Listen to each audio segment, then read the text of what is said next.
3 Broncos and the 7-4 Raiders. The Raiders won the toss, and they will receive as Rich Carlos gets set to kick it off.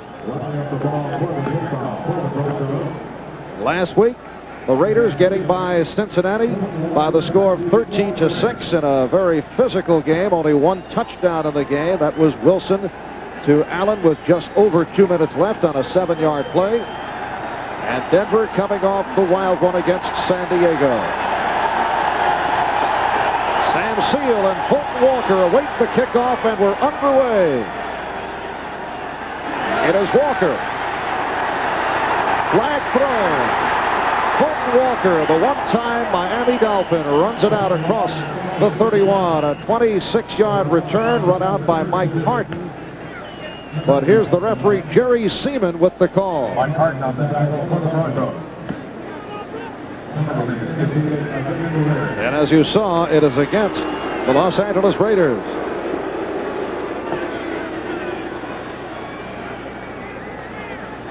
So Mark Wilson getting set.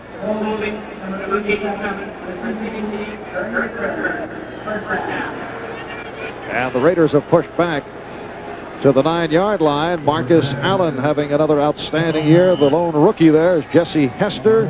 Todd Christensen was blanked last week by the Cincinnati Bengals, and tackle to tackle, it's Davis, Hanna, Mosbar, Marvin, and Lawrence. First down, Raiders from their 9.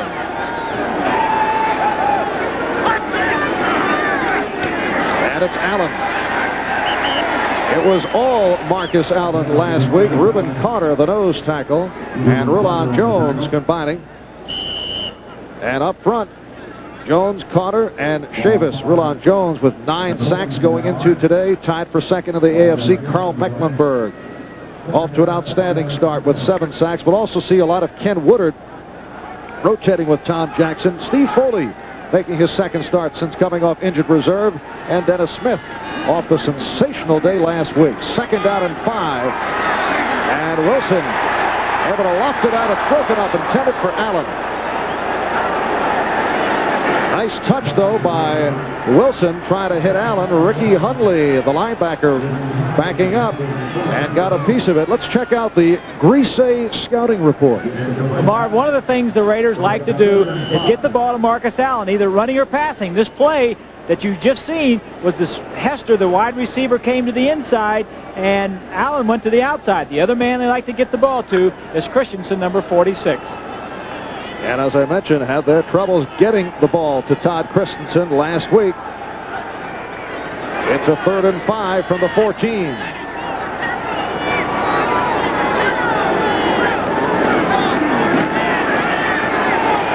And Wilson nearly picked off by Dennis Smith.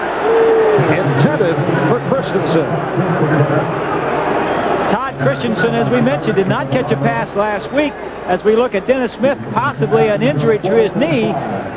Smith jams him at the line of scrimmage. This is a great matchup all day. Smith reads the out, should have intercepted the ball and put the Broncos ahead 7-0. But he turns his ankle, or his knee, right there, as you saw at the end of that replay. That'd be a big loss for the Broncos if he can't play. All right, Smith was able to get up and head to the sideline, and apparently he's on. In fact, no, now he's on the field, so he is okay. As Ray Guy gets set to kick from his end zone. The speedy Vance Johnson is back and lets it fly out. So let's take a look at the Denver Bronco offense. John Elway in a homecoming in his 3rd season out of Stanford. Gerald Wilhite, one of only 3 healthy running backs with Sammy Wider out of action. You see the rookie Vance Johnson, and they go with the H-back and the tight end at right and K, and they have been looking for the tight ends the last couple of weeks. Solid offensive line. Studdard, Bishop, Bill Bryan in his 58th consecutive start, Howard, and Lanier. So a first down from midfield for the Broncos. We are just underway in Los Angeles. And here's Wilhite to the 45, and a flag is down. Rod Martin on the stop of Gerald Wilhite, who last week against the Chargers suffered a pinched nerve in his neck, so he is not completely healthy. is against Denver. Marv, you mentioned that the running backs for the Broncos are not healthy, but when you only play one, you only need one or two good ones. Number 60, offense, still first down. That's the right guard, Paul Howard. Called on the penalty. And defensively, as always with the Raiders, we'll see lots of shifting, but Long, Piquel, and Jones. Sean Jones, second-year man from Northeastern, replacing the injured Lyle Alzado. Reggie McKenzie, the rookie from Tennessee, has played very well. And Stacy Turan and Otis McKinney for the injured Mike Davis and Van McElroy. First down and 20 from the 41.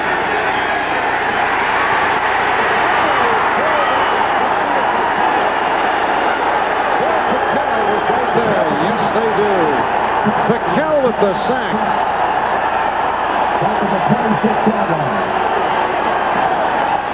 Marv, both quarterbacks have been confused in their first series of plays. The Raiders doing something a little differently. Man-to-man coverage. It was a screen to Elway's right side, and with man coverage, there's a defensive back right in the receiver's face. He couldn't throw the screen, and as soon as Elway saw that it was man coverage, he should have looked somewhere else. Poor read on Elway's part, but Wilson earlier was also confused. 7.5 sacks on the season for Piquel. Second and very long from the 27. It's Wilhite out to the 35, and this crowd is with it this week as opposed to the uninspired crowd that we heard here last week when the Raiders took on the Cincinnati Bengals. One of the men in the defensive line the Bengals will be concerned about is 75 Howie Long. He moves wherever the defensive coaches want him, usually over who they think he can rush the best. But there you see number 70 Studdard getting a great block, helping Bishop, and he was not a factor. Third down and about 25. That's Watson in motion. And this is Sewell. The rookie from Oklahoma. Stopped by Jeff Barnes, who followed him across. Sewell running a little tentatively. When you have a Sammy Winder injured and a Gene Lang, who would normally be the next man in there, when you drop off to Wilhite and Sewell, you really lose something. The point I was making a little bit earlier, when you only play one back, you only need one healthy one. Maybe they can get a full game out of the two healthy ones that they have today. Well, Lang also bothered by an ankle sprain. You see Fulton Walker awaiting this punt. Chris Norman in his second year out of South Carolina from his 25. And Walker moves up. He's to the 35. Walker with the return, and a timeout has been called. We'll be right back. The Coliseum in Los Angeles. Who has the edge, Denver or the Raiders? I think Mark Wilson, being 6'6", is going to have bigger hands. And every time you have bigger hands, I think you can grip the ball and throw it better. Elway likes to throw the ball much harder, has smaller hands, and I would anticipate if there's an advantage, it would have to go to the Raiders and Wilson. What kind of condition is the field in? Field is good. There was a ball game here yesterday, USC and UCLA. Did not rain during that game. The field is firm. It started raining about 10-12 minutes before game time, so it's good field. It's a little slippery right now. 32-yard punt by Norman, a 16-yard return, so the first down from the 43. Wilson with the time. Jesse Hester on the deflection could not hang on. He had a second shot at it as Dennis Smith got a piece of it. First down pass. The Raiders want to loosen everybody up, fake the draw to Marcus Allen, and then a square in. Not a very well thrown ball. As we said, the ball is probably wet. The grass is wet. And even if the officials dry the football off, as soon as they put it down, the bottom of it is going to be wet. Second down play. Mark Wilson 0 for 3. He's been intercepted 9 times his last 4 games. Marcus Allen on a delay to the 49. Stopped by the inside linebacker, Steve Busick. We're early first quarter with no score at the Coliseum. The Patriots have come from behind. They've tied the Jets at 13. And Tony Eason has relieved the injured Steve Grogan. That's the final score. Miami knocking off Buffalo 23-14. Chicago winning big over Atlanta, and the Refrigerator did score from a yard out. Washington leading Pittsburgh 30-23. It's a 3rd down and 5. And Wilson throwing. Let's see, Marcus Allen incomplete.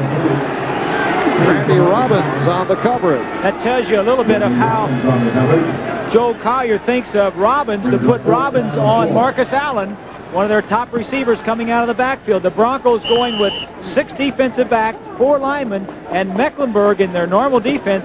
Marv is playing a defensive end. A little bit different look for the Raiders than they expected. And the Broncos now have depth in the secondary because of the playing time that Lilly and Robbins have gotten due to injuries earlier this season. So they're in good shape. They're back and healthy. All right, Ray Guy punting from his 34. And Wilhite lets it carry out a short punt but no return. And a timeout has been called. We'll be back here in Los Angeles.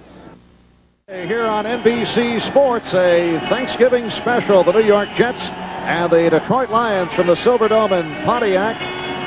12 o'clock Eastern Time. It'll get underway with NFL 85 and host Bob Costas and Dick Enberg. And Merlin Olsen will be joined by Bob Greasy and the Telestrator. Or is it the Telestrator and Bob Greasy? Instead of a turkey under my arm, I'm going to throw this Telestrator and head on up to Detroit. Getting violent.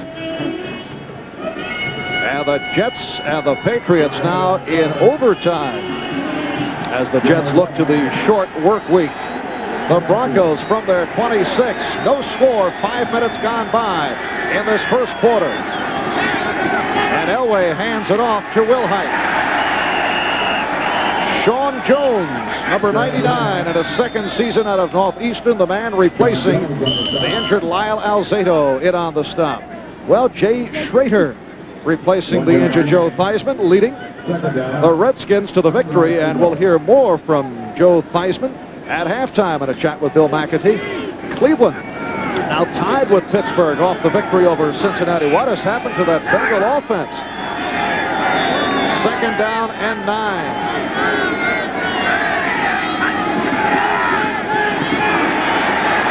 Flag has been thrown. Incomplete. Lester Hayes with the coverage and a nice leap. Steve Watson, the intended receiver. Lester showing his dexterity. Let's see, last year Hayes was referring to Elway because he throws so hard and so effectively as Goose Gossage Elway. Now this season, Lester, a man who always, a man of his times, calls him Goose Gooden Elway. Well, Lester always has the right word for the right moment as we take a look at Jerry Seaman trying to figure out exactly what the infraction was. But you know, Marv, both of the safeties for the Raiders are out of this game as we get the call. Offsides and illegal use of hands, both against the Raiders.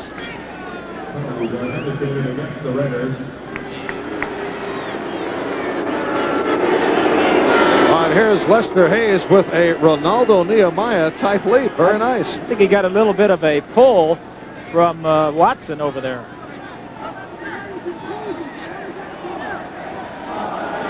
Number 37, defense, penalty decline. And it's called on Hayes. Number 37, defense, penalty accepted. Well, we had two flags on Lester. One he lined up offsides, and the other one he had his hands in Watson's face. Probably why Watson, at the end of that play, grabbed the hold of Lester and threw him over the bench. But the point I was going to make, Marv, was the defensive secondary for the Raiders is hurting. Mike Davis, their strong safety, and McElroy, their free safety, both out. But the 2 men that they really need are the corners, and they're healthy, and they can cover those wide receivers.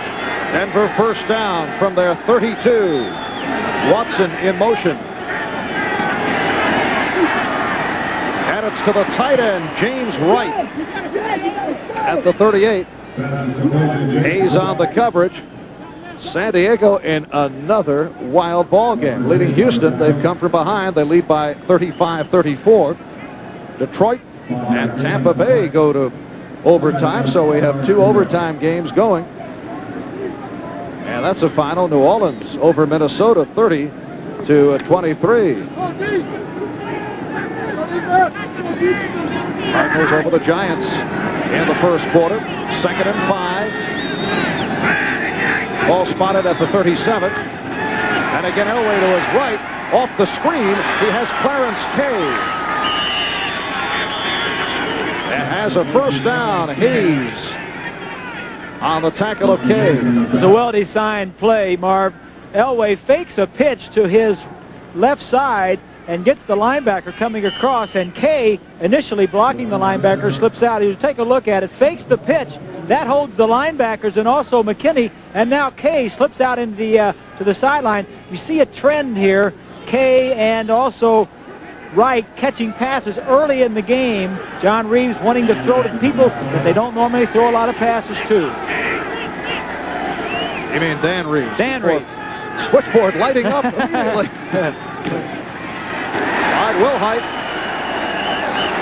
had some extracurricular activity. Gerald Wilhite out near midfield. Just under 8 minutes left in this first quarter. And we have no score. Raiders and Broncos, first of 2 meetings this year. They'll do it again at Mile High in Denver in 2 weeks. There's Turan, Stacy Turan. They don't use him to cover as much as they do to force the run. Davis, who he's playing for, was a very good hitter and a very tough force man. 2nd down and 10. Wilhite. As you see, the Broncos attempting to establish the running game. We said going into the game, Mark, they wanted to establish the run. And again, a flag thrown.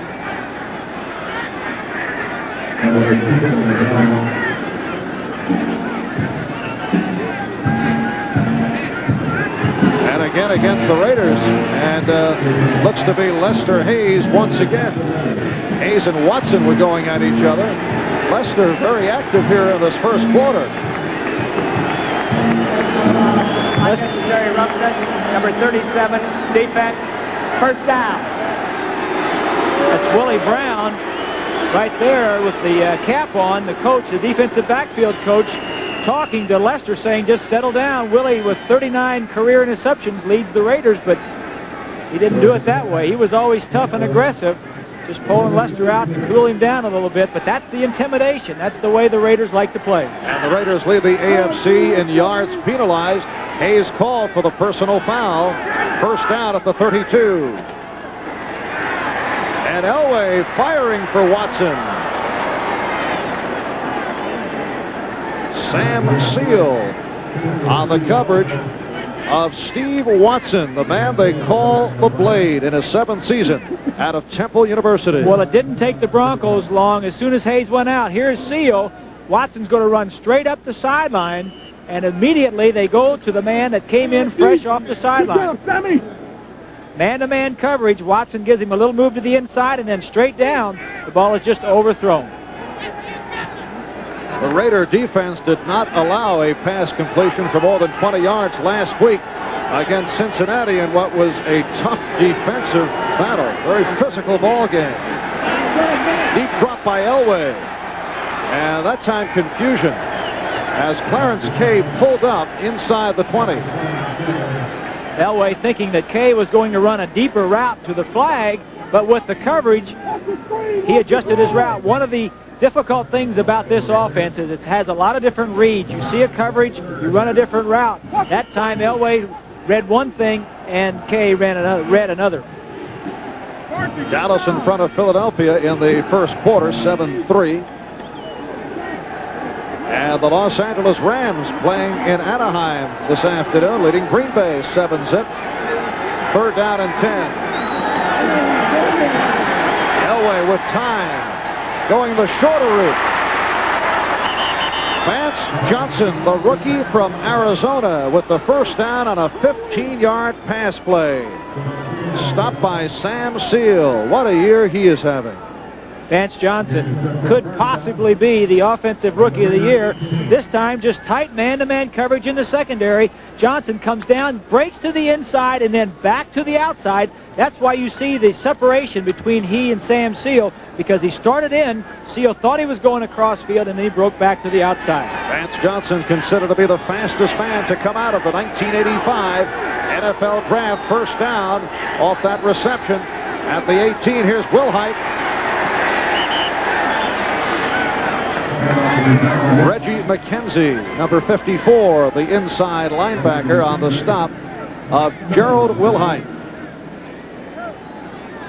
And the Chicago Bears make it a record of 12-0 as they wallop Atlanta. Atlanta coming off the upset of the Rams last week, and the Refrigerator scored a touchdown.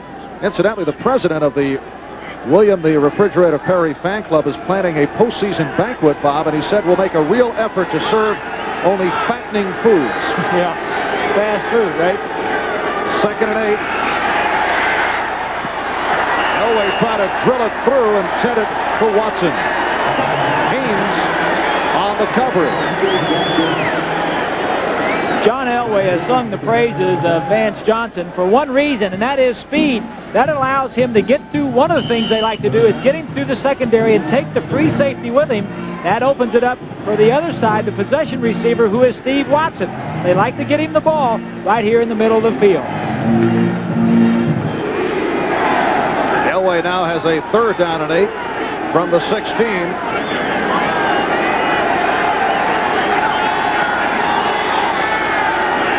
That is Watson, 81, coming across. Elway looking that way, then goes the middle and has it. Let's see where they spot it. It is a touchdown. A 16-yard touchdown pass play. And the Broncos take a 6-0 lead as he split through Turan and McKinney.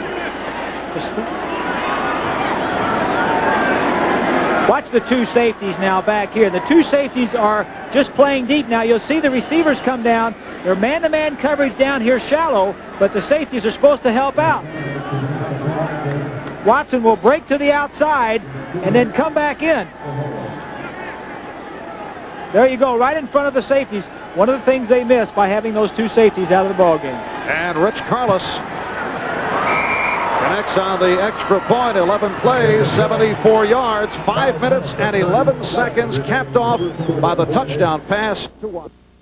Watson, who moments ago caught his 4th touchdown pass of the season. Elway throwing number 16, and a drive that took some time, 5 minutes, 11 seconds. Steve Watson has said that with that more speed in the lineup with Vance Johnson, he's getting a lot of attention, and Watson has caught more passes in the last 2 weeks than he has in a long time, and he attributes that to Johnson. High short kickoff by Carlos, and here's Fulton Walker on the return.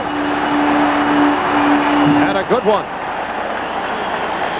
Fulton Walker running it out for 27 yards on the return. Ricky Hundley tripped him up. Here's another look at that Elway touchdown pass. Watson in motion. Hayes coming across is going to get lost to the outside, and then Watson is going to go back into the middle. Motion tries to disrupt the bump and run tactics. Now watch Lester Hayes as he comes across. Watson goes back to the inside, and Hayes is to the outside. He's wide open in the middle of the field, and the safeties cannot get there in time. 5 minutes left, first quarter, and the Raiders first down from their 39-yard line. Hester in motion, and it's Marcus Allen. Change of direction. What a move! Marcus Allen goes the distance.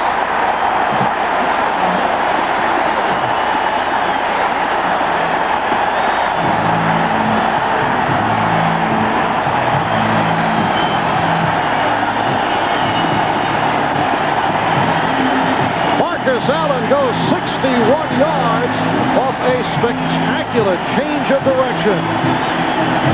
Dan Reeves shakes his head, kind of smiles, and says, coming in, we knew we had to stop Marcus Allen. Take him out of the game. Kind of shook his head as if to say, well, that's a great back. You can't stop him all the time.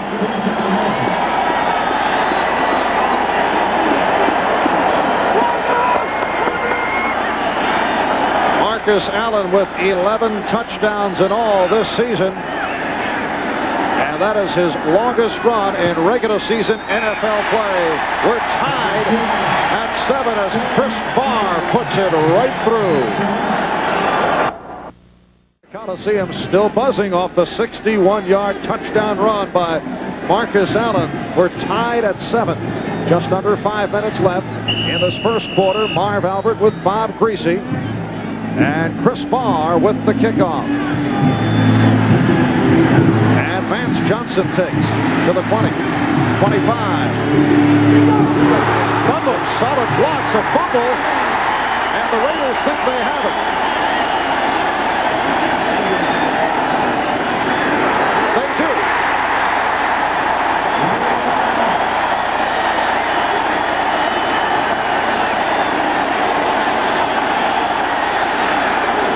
You know, normally, Marv, when you're playing at home, the crowd is your 12th man. But take a look at the umpire, Rick Stewart, right here.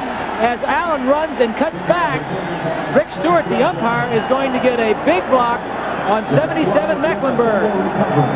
As he cuts back this time, here comes Mecklenburg right there. You're going to see a great block by the umpire as Mecklenburg runs him over. I think that Mecklenburg would have made that play had the umpire not been there. That was not on the Raider playbook. Nor in the defense of the Broncos. All right, Jeff Barnes on that recovery, and here are the Raiders taking over. Frank Hawkins to the 25. Jim Ryan, the outside linebacker, on the stop. The Broncos came into today's game tied with Pittsburgh, having lost the fewest fumbles in the NFL, but they just lost one. And there's Barnes in his 9th season out of California. He came up with the ball off the fumble on the return by Vance Johnson. 2nd and 7. Hawkins picking up 3. Hester goes to the left. Williams to the right. Allen and Hawkins, the running backs. Wilson with time. And it's intercepted. Steve Foley, the free safety, on the intercept. And it's change of turnovers. And Mark Wilson hearing it from the crowd. Todd Christensen on the tackle of Foley. For Foley, his 3rd interception of the season. Steve Foley has always been a big play. You see him at the top of your screen, just looking all the way, eyes, vision all the way on Marcus Allen. A poor throw. Foley sees it all the way and comes back, and it's interception and fumble return, fumble recovery, evens out the turnovers. Ball was way overthrown. Crossing patterns going over the middle of the field. Foley didn't know who to go with, stayed at home and made the interception. Wilson has now been intercepted 10 times his last 5 games, and he is 0 for his first 5, so off to a bad start. First down for Elway from the 22. Wilhite up the middle. Out to the 30. Gerald Wilhite, who earlier this year was bothered by a knee problem. Last week suffered that pinched nerve in his neck. In his 4th season out of San Jose State. And a Bronco, as you can see, is down. McKenzie and Turan on the stop of Wilhite. And it looks like the tight end Clarence K. 3:40 remaining in this first quarter. It has been action-packed. Marcus Allen, 61-yard run. Elway capping off a good Denver drive by connecting with Watson. You know, Marv, we did the game here last week, Cincinnati at the Raiders, and I kind of got the feeling that Cincinnati was a little bit intimidated. You don't get that feeling with the Broncos. The Broncos in the same division, the Western Division, playing the Raiders twice a year for the last how many ever years. You don't have that same intimidation of the teams when you play them twice a year. You get to know each other. It's like playing your back next door neighbor. Check of the scoreboard. Philadelphia leading Dallas. Rams over Green Bay in the 2nd. And Kansas City leading Indianapolis. Kansas City trying to stop that 7-game losing streak. Talk about the intimidation Dan Reeves suggested to his Bronco players during the week. Well, slap some people around. Get involved when you're still in Denver. Get ready for the Raiders. 2nd and 2. And the screen for Wilhite. And a a Denver first down. Stacy Turan running Will Hyde out. Dan Reeves says it's all right to be in a bad mood this week. You know, go home and kick your dog around a little bit. We're playing the Raiders. Dennis Smith says, I can't wait to play this game. It's like a home game for me. Obviously, he went to USC, so he feels like coming home. But he and also Tom Jackson, the motivational, inspirational leader, loves to play the Raiders. And like I said, I don't think the Broncos are really that intimidated like a lot of teams are. This is a game made to order for Smith, who is a very tough physical player. First down from the 36. And Elway wants to talk it over. Timeout is called. When you see a quarterback do that, Marv, usually he's got the wrong play called, and it's too late to check it off. Very rarely is it the defense that makes him call that timeout. Elway 5 for 8 to this point, 56 yards, and 1 touchdown. So he calls the timeout with 3:14 remaining in this first quarter. The next Raiders home game is Sunday afternoon, December 15th. Tied at 7 as Elway heads to the sideline. This is the 50th meeting between these two teams, and it has been a fabled rivalry between Denver and the Raiders back in '77. Remember this? In a surprise, kicker Jim Turner catching the touchdown pass as the Broncos went on to beat the Raiders to make it at that time a record of 5-0. Denver doing it convincingly. October the 16th, 1977. It's been a great series as we take a look at Lyle Alzado, who had surgery on a torn Achilles tendon earlier in the week, and says, I'll be out there rooting my comrades on. He is probably the most intimidating player on the team. I mean, you talk about rough and tough guys. Lyle really isn't that way, but he comes across that way. A cast with some wrapping on it to keep it from coming off. I'm sure Alzado, if he gets in there a few weeks from now and he doesn't like that cast, he'll dunk it in a swimming pool or a tub of water and get the thing off anyway. But for now, it's protected. Report on tight end Clarence Kay, who was knocked down just a moment ago. The wind was knocked out of him, but he's okay. And will return. And set to resume. First down from the 36. And it's Steve Sewell on the draw. And you see the Raiders with the gang tackle led by inside linebacker Matt Millen. And the outside man, number 91, Brad Van Pelt. Steve Sewell, a rookie from Oklahoma, had a strong game some 5 weeks back against the Kansas City Chiefs when Sammy Winder had the flu and was a last-minute scratch. He's averaging about 3 yards per carry. 2nd and 7. That's Sampson, 84. Elway looking for Sampson. Underthrew. Mike Haynes on the coverage, and the Jets defeat the Patriots in overtime, 16-13. So the Jets now with a record of 9-3, and they are by themselves on top in the AFC East. New England at 8-4. Miami with the victory. They too are 8 up, 4 down. And the Jets will take on the Detroit Lions Thanksgiving Day here on NBC this coming Thursday. 3rd down and 7. Again, Sampson in motion. Elway running out of trouble. And has the first down and additional yardage.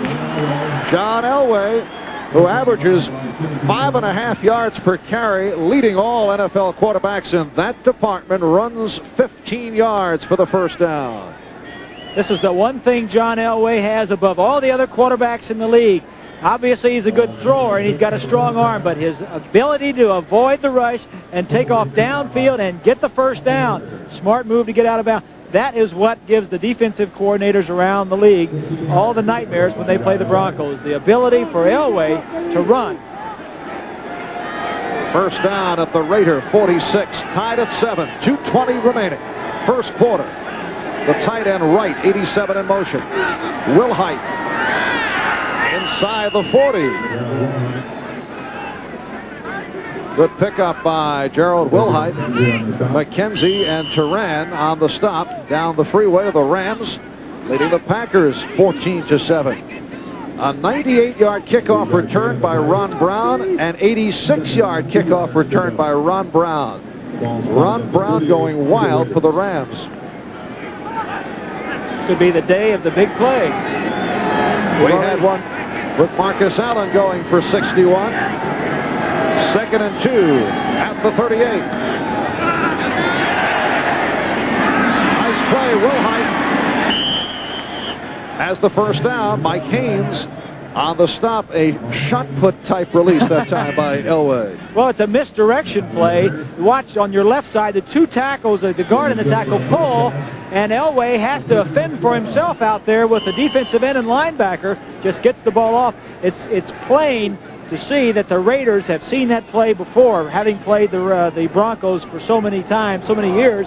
They see that play, and Elway executes it very well, but his athletic ability is what made that play complete. As you see, the Broncos dominating here in this first quarter with just under a minute remaining. However, on the scoreboard, tied at 7. First down from the Raider 36. A bullet now thrown for a pickup of maybe a yard. Steve Sewell on the reception. Rod Martin making the tackle. Picked up a yard on the play.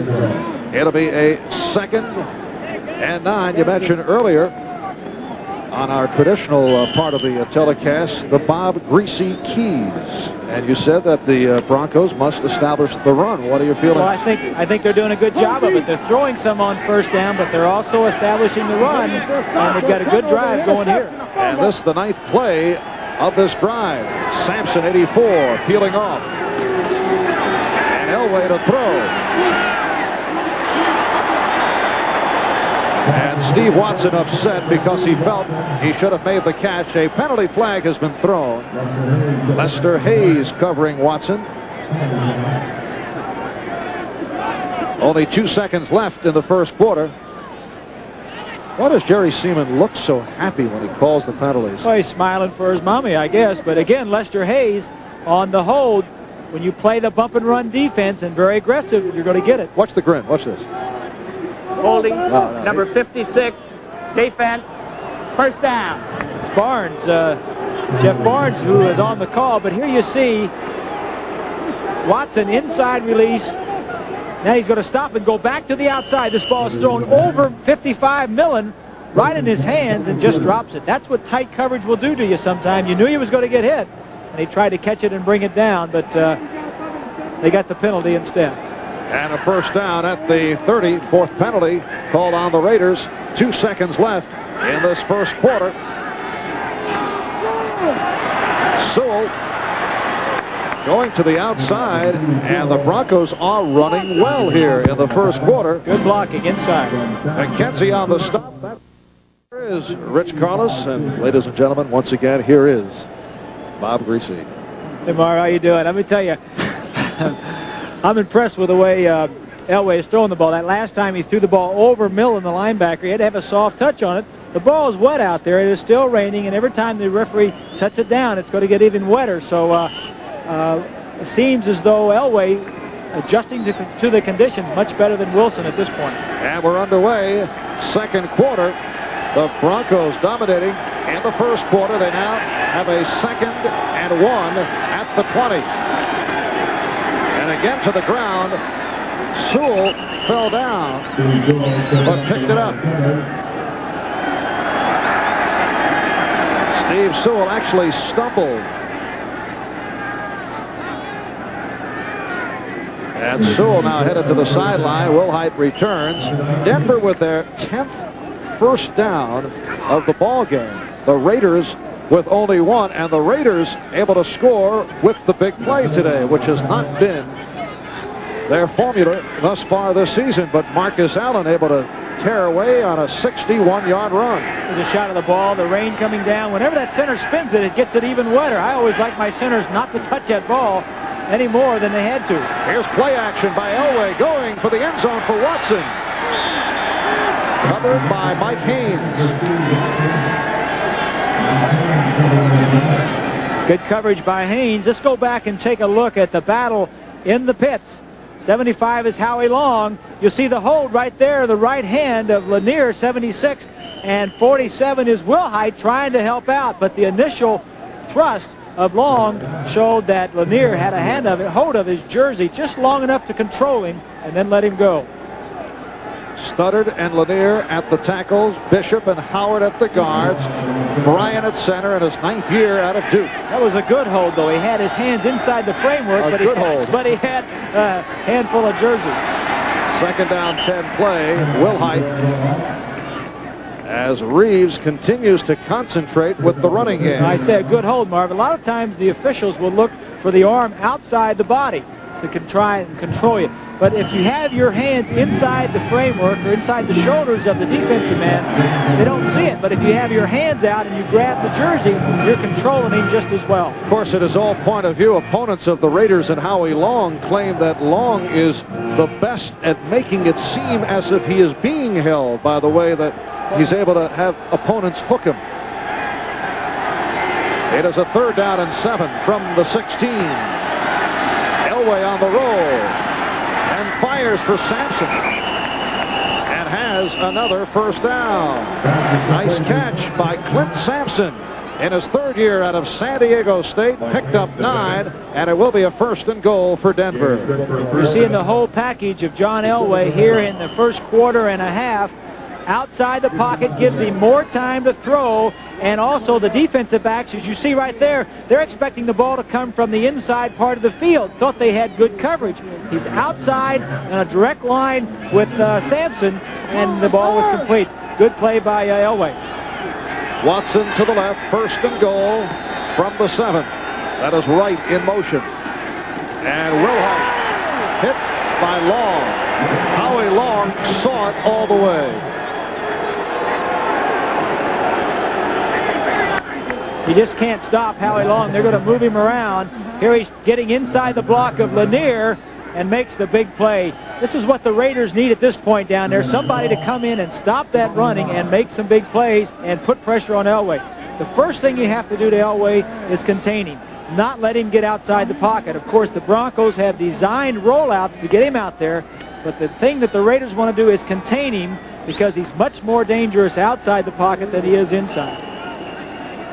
Denver lost 2 on the play, and Elway may have called a time. Let's see. Yes, he did. And again, looking to talk it over. So Denver with the timeout will be play of the drive for Denver. 2nd and goal from the 9. Elway flipping it in desperation, intended for Wilhite, who claims he was being held back.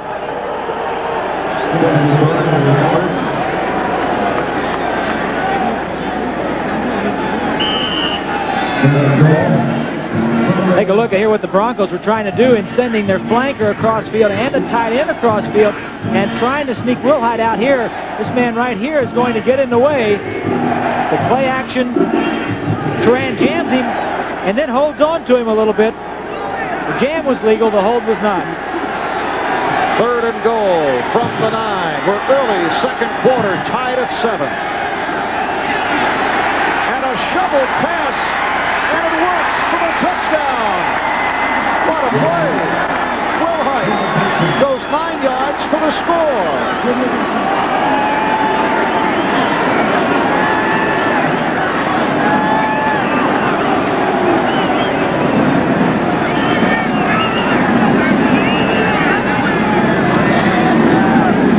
Bob, that was not quite good in Elway. No, it wasn't. That was the old shovel pass.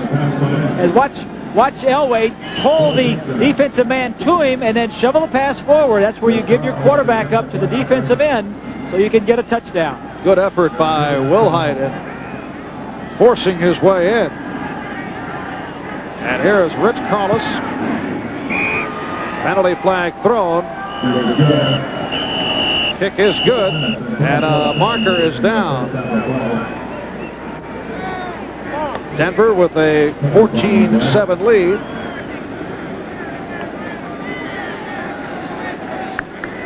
And it is called against the Broncos.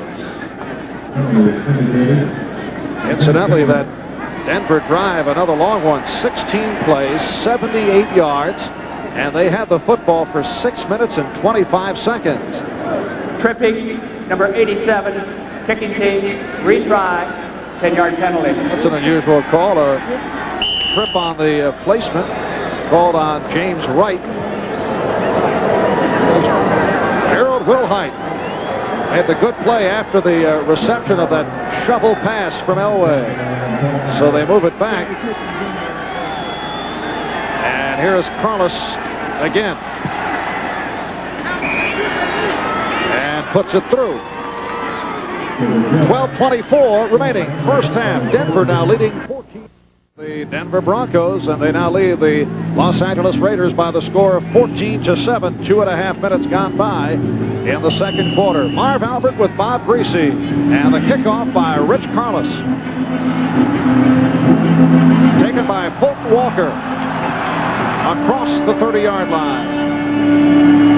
Jim Ryan on the stop of Walker, who ran it out 21 yards. Let's go back and take a look. A well-designed play. The three receivers on this side are going to go to the outside. The defensive end is the man they're going to sucker. As he comes upfield, Elway is going to pull him, and then he's going to pop the ball right back inside to Wilhite as he goes in for the score. The three receivers open it up to the outside. Elway draws the defensive end. He has an extra blocker. He sees the goal line and goes for it. I'm very impressed with the offensive game plan so far of the Broncos. But the Raiders struggling to this point. Mark Wilson is 0 for 5. And Wilson a throw, and there's his first completion. Todd Christensen, who did not catch a pass last week against Cincinnati, stopped by a very physical Carl Mecklenburg. This is exactly what Wilson and the Raiders need, especially Wilson. As you see Mecklenburg trying to cover the tight end, just throw something short to get the drive started and to get Wilson's momentum going. 4-yard gain. Picked up 4, second out and 6. Todd Christensen in his 7th year out of Brigham Young. Marcus Allen, short pickup. Free safety Steve Foley on the stop. Mark Wilson replacing the injured Jim Plunkett, who is still sidelined with a dislocated shoulder. Plunkett has been back throwing this week, Marv, not with the offensive unit, but against the Raiders defense as they prepare. Actually, he was throwing the offensive plays that the Broncos are going to use coming into the ball game, but he's a man that they hope to have back later on in the season, but Mark Wilson is the one that's going to get them into the playoffs. 3rd down and 3.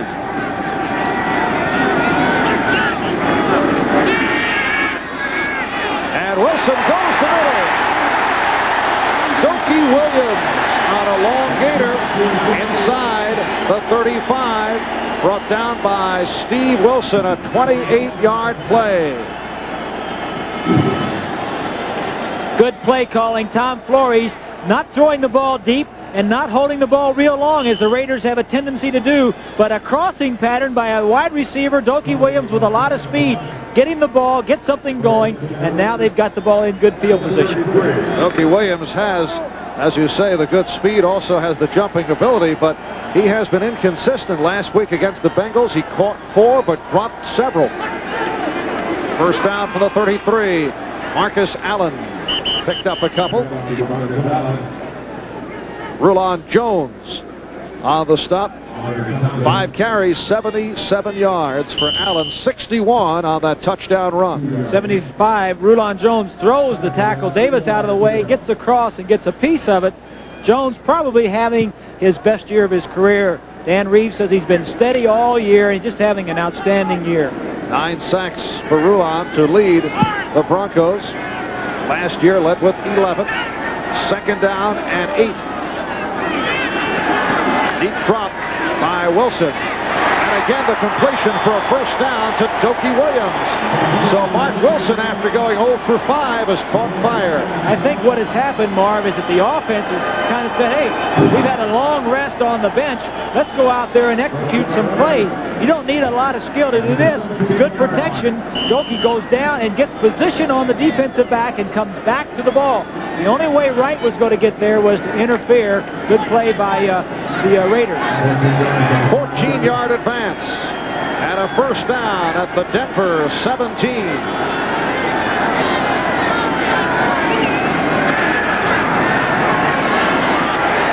Wilson has Hutchinson. Touchdown.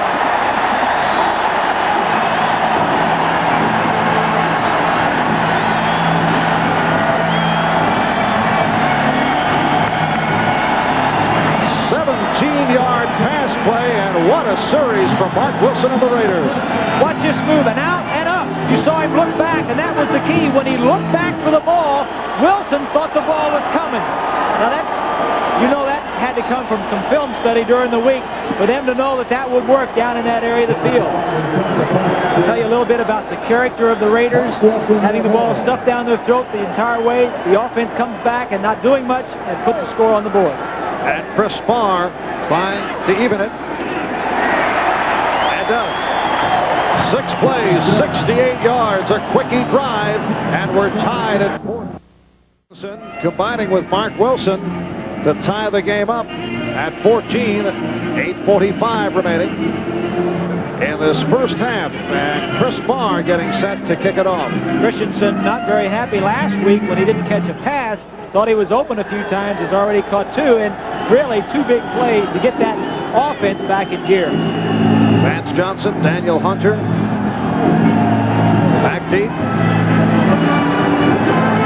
And this is Johnson from his goal. Oh, he stumbled out to the 10 and continues to stumble, but makes it into a nice return out across the 25. 26-yard return for Vance Johnson. Let's go back and take a look at Christensen coming off the line of scrimmage. Now watch when he looks back. Right here, if you can stop it right there. See his head looking back? Now that sells it, because right here, when he sees that, Wilson looks back too. Now watch as he looks back, and now he knows the ball's not going to be thrown short and turns it upfield, but he sold the short out, and then he beat him on the up. The telestrator showing us with arrows. Very nice, Bob. Yeah, we got everything over here. How impressive.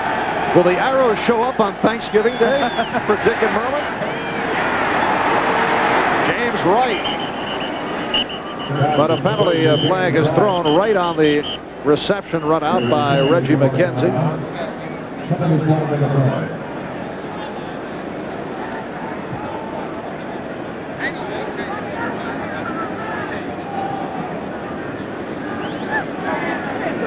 And it's against the Raiders.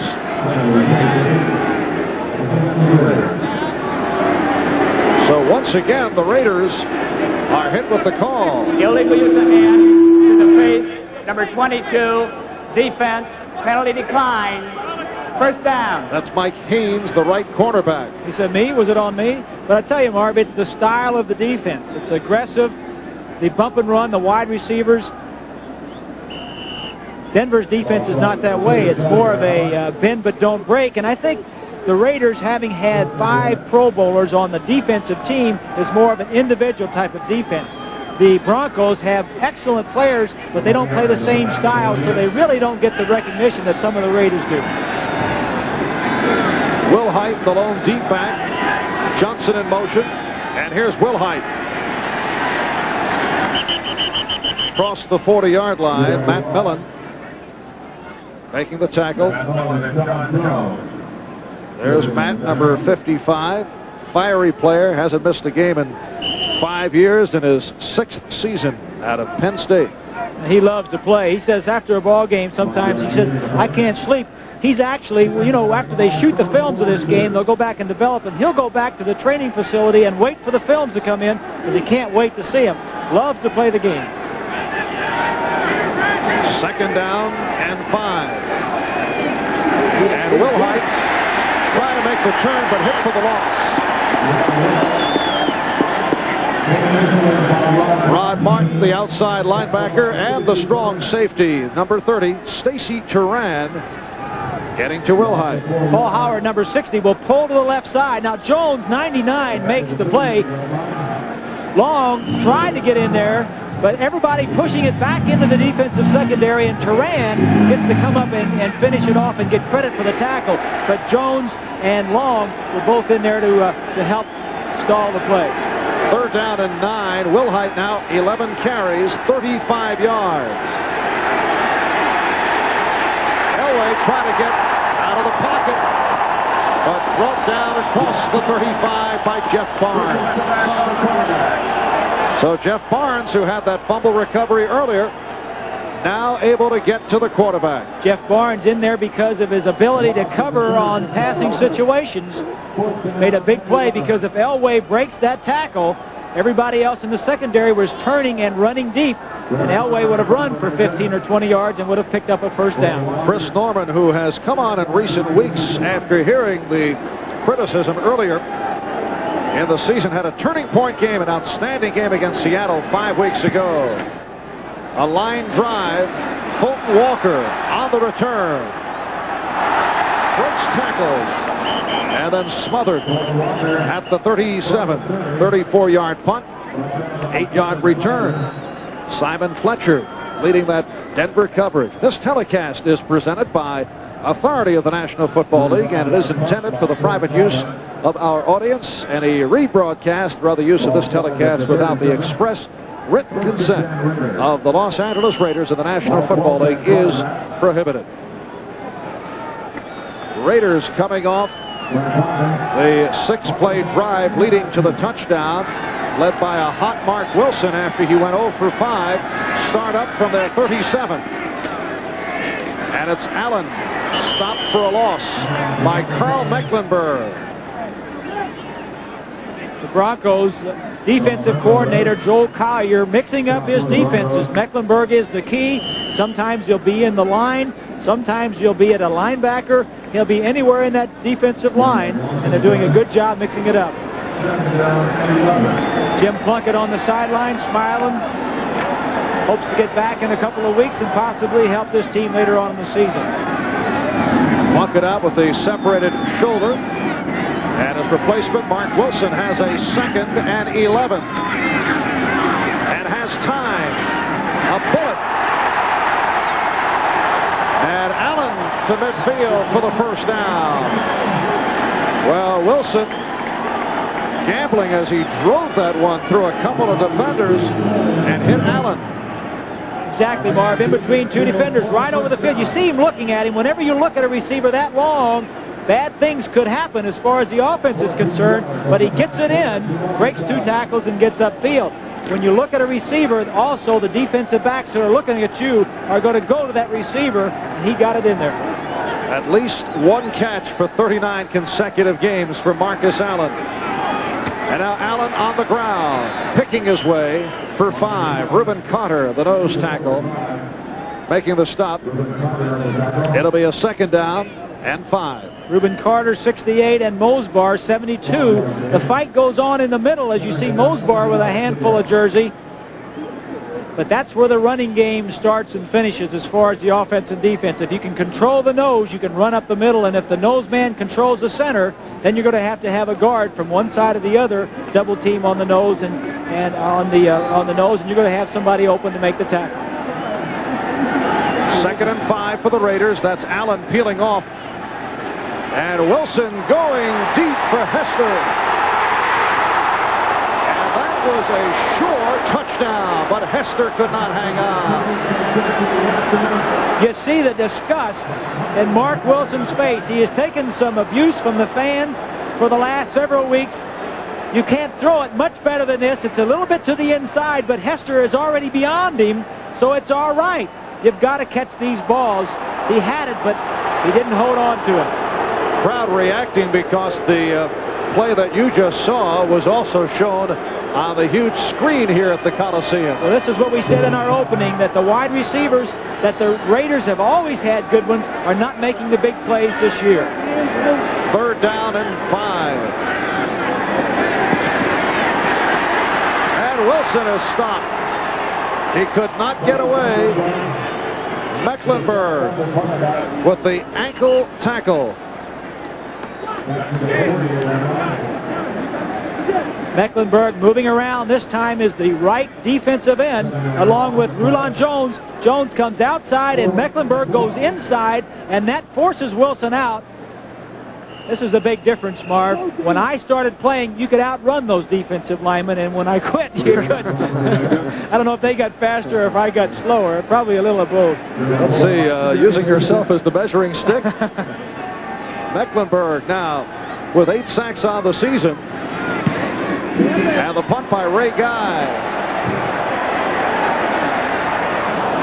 So it will come out to the 20-yard line. Now, last week was the first week that Denver did not record a sack, but Carl Mecklenburg getting on the board just a moment ago.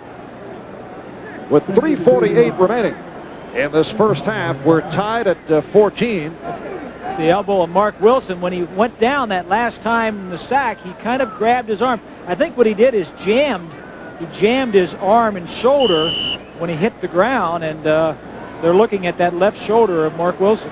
The backup to Wilson is Rusty Hilger, who has played very little, but has had his moments, a rookie from Oklahoma State. Wilson trying to walk it off. 52-yard punt by Guy. And a first down from the 20 for the Broncos. Will Height. Stopped by Turan. Stacy Turan getting right to the running back, Gerald Wilhite. Turan playing very well in the place of Mike Davis. Straight blocking, goes to the left side, and nobody picks up Turan.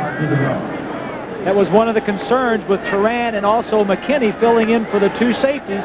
They need to come up and force the run. That's their safeties do that a lot. In fact, McElroy and Davis were the 3rd and 4th tacklers on the ball club. 2nd and 10 from the 20. Wilhite with a hole. Picked up 4. Millen and Piquel combined.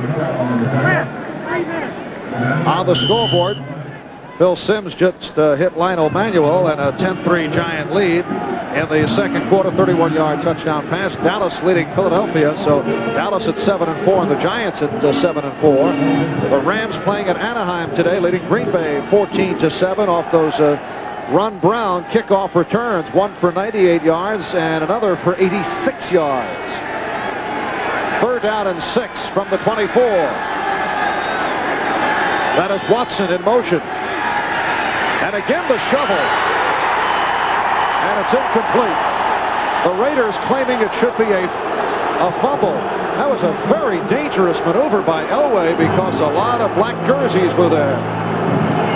The Raiders say you can do it to me one time, but don't try it twice. Sean Jones, all 6'7" of him. Elway's going to sprint to his left and hope to pull Jones up the field. Jones plays the guard. Howard coming to him, and actually the ball hits his leg. Not a lot of room for Elway to get that pass, and that's what it is, a forward pass in there.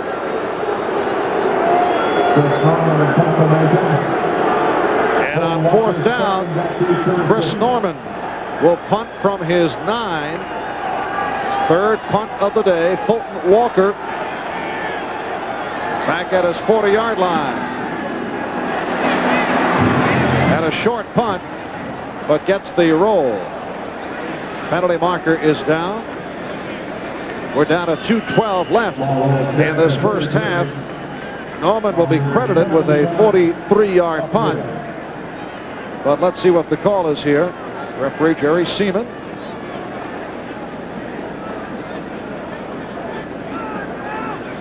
The umpire, Rick Stewart, who threw the block earlier. And it is a holding penalty on the Raiders.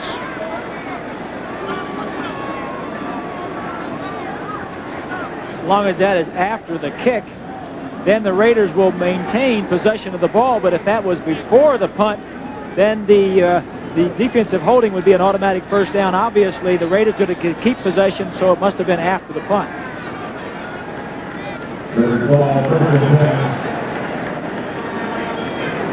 And a look at the Raider defensive unit. Number 87, receiving team, post-possession foul, first down. And that is Trey Junkin, a backup tight end, called on what has been labeled the post-possession foul. I believe that's Earl Leggett, the defensive line coach. Lyle Alzado over there talking to his buddies, trying to fire him up. Mark Wilson is all right. He is in there. Ball spotted on the 22 after the penalty. As the Raiders take over at their 22-yard line. Play action. Wilson throwing on first down. And it was nearly picked off on the deflection by Mike Martin through the hands of Dokie Williams. Marv, you can tell the confidence building in Mark Wilson. And the way I could see it, he was, after he had the play fake, he was sitting back there and he was bouncing on his toes. He was not rushing it. He was very confident, waiting for his receiver to come open, and threw a good ball. And it was an area where you didn't have a lot of room to fit it in there, but it was a good throw, and you could just tell the confidence building in Mark Wilson. Wilson went 0 for his first 5, then hit 5 in a row. The first incompletion should have been a touchdown pass. Jesse Hester dropping it in the end zone. Second down play. Marcus Allen. Fancy footwork out to the 28. Tom Jackson, the inspirational leader of the Denver Broncos, making the tackle. 2 minutes left in this first half, and we'll take a official huddle. What's going on? I've never seen that happen before. They must be getting together just to go over their notes. They keep track of all the fouls and all the timeouts and all the other stuff. Camaraderie. Cliff Branch on the field for the first time today, along with Tim Moffitt. It's a 3rd down and 4 from the 28. Looking for Christensen and broke it up. Dennis Smith batting it down.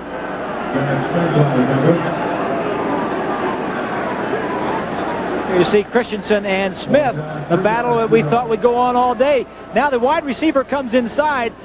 Christensen makes a little look to the outside, but he didn't have time. I think he was going to try to do the same thing he scored on, but when he got jammed at the line of scrimmage, as he throws his hands up, he says, I should have had it if he just threw it out there far enough. Ray Guy, one of the NFL's great ones. He's played in 22 postseason games, 3 Super Bowls. And Gerald Wilhite awaits the punt. And a short one. How's that for a build-up? And a guy comes through with one of his worst punts. You know, all the years I've seen Ray Guy punt, I think he has shanked fewer punts than any other punter that I've watched over the years.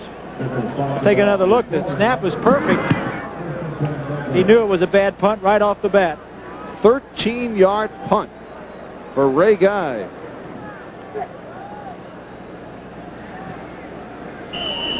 And this is a man who today went over 46,000 career yards, only the 6th punter in NFL history to do that. And he didn't do it with that type of punt. So the Broncos, first down from the Raider 41. Elway goes sideline for Watson. Run out by Lester Hayes.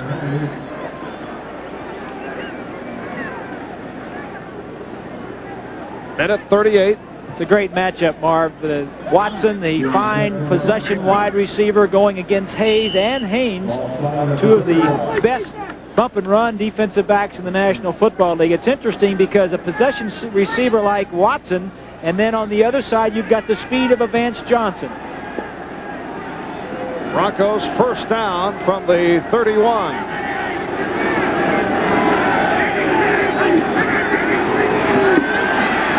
Rolling to his left and throwing. Vance Johnson with a spectacular catch. Otis McKinney on the coverage. Vance Johnson with his speed, Marv, just releases to the inside and then goes back to the outside. Now Watson doesn't have the speed to do that, but Johnson, with his quick release, could get away with it. 25-yard pickup and a 1st and goal. Elway throws it away. I'd like to correct a mistake that Bob made earlier, mentioning that Ray Guy had 46,000 yards in career punting. How could you 46,000 yards? Who said that, Marv? Al Locasal, who was always on the case, mentioned it was 4,000 yards. Yeah, to correct the error that you made. Yes, our crack staff doing wonders here. It'll be a 2nd and goal from the 6. A minute 6 remaining. First half, we're tied at 14.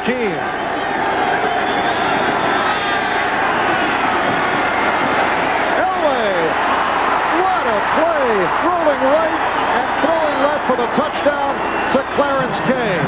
How many quarterbacks can do that? The roll to the right and throw across the field.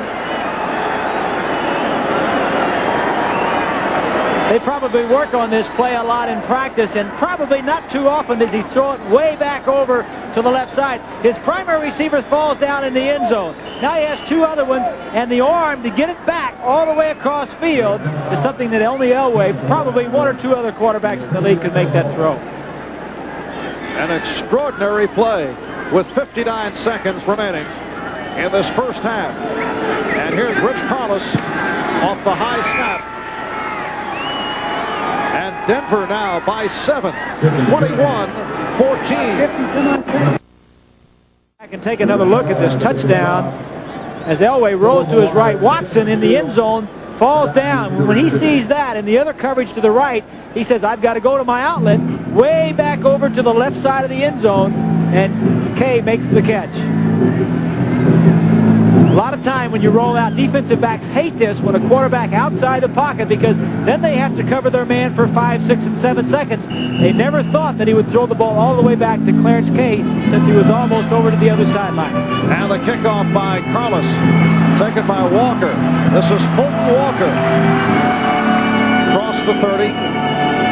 Nice return. He went 26 yards on the return. John Elway has now thrown for 3 touchdowns. He's 13 for 21, 125 yards, 18 touchdown passes on the season.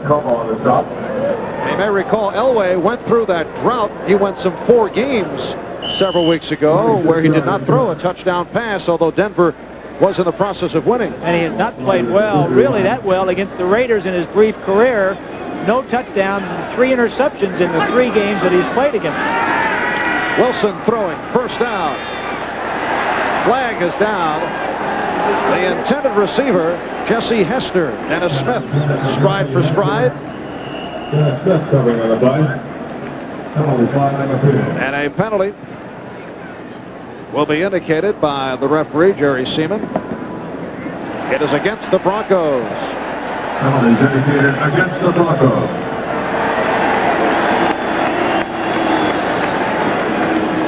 We are down to 46 seconds left of the half. Here's the call. Illegal contact, number 31, defense, first down. That's the quarterback, Mike Harden. Mike Harden having a good year as the only defensive back. Now you can jam him for 5 yards. Don't see anything there, so it must have been earlier. The official had to wait to see that the ball was thrown. And once it was thrown, he said you cannot jam him further downfield than 5 yards. First down for the 36. Wilson with the time. And almost intercepted by Dennis Smith. He had a better shot than the intended receiver, Jesse Hester. Dennis Smith coming off a tremendous game last week against San Diego. Blocked 2 field goals, 1 leading to that overtime win. Also knocked down 3 passes. Played his college ball at University of Southern California. Reeves says that he is really the best athlete in the secondary, and maybe one of the best athletes on the team. He was injured a little bit earlier this year, and they really need him back in that lineup, and he's playing very well.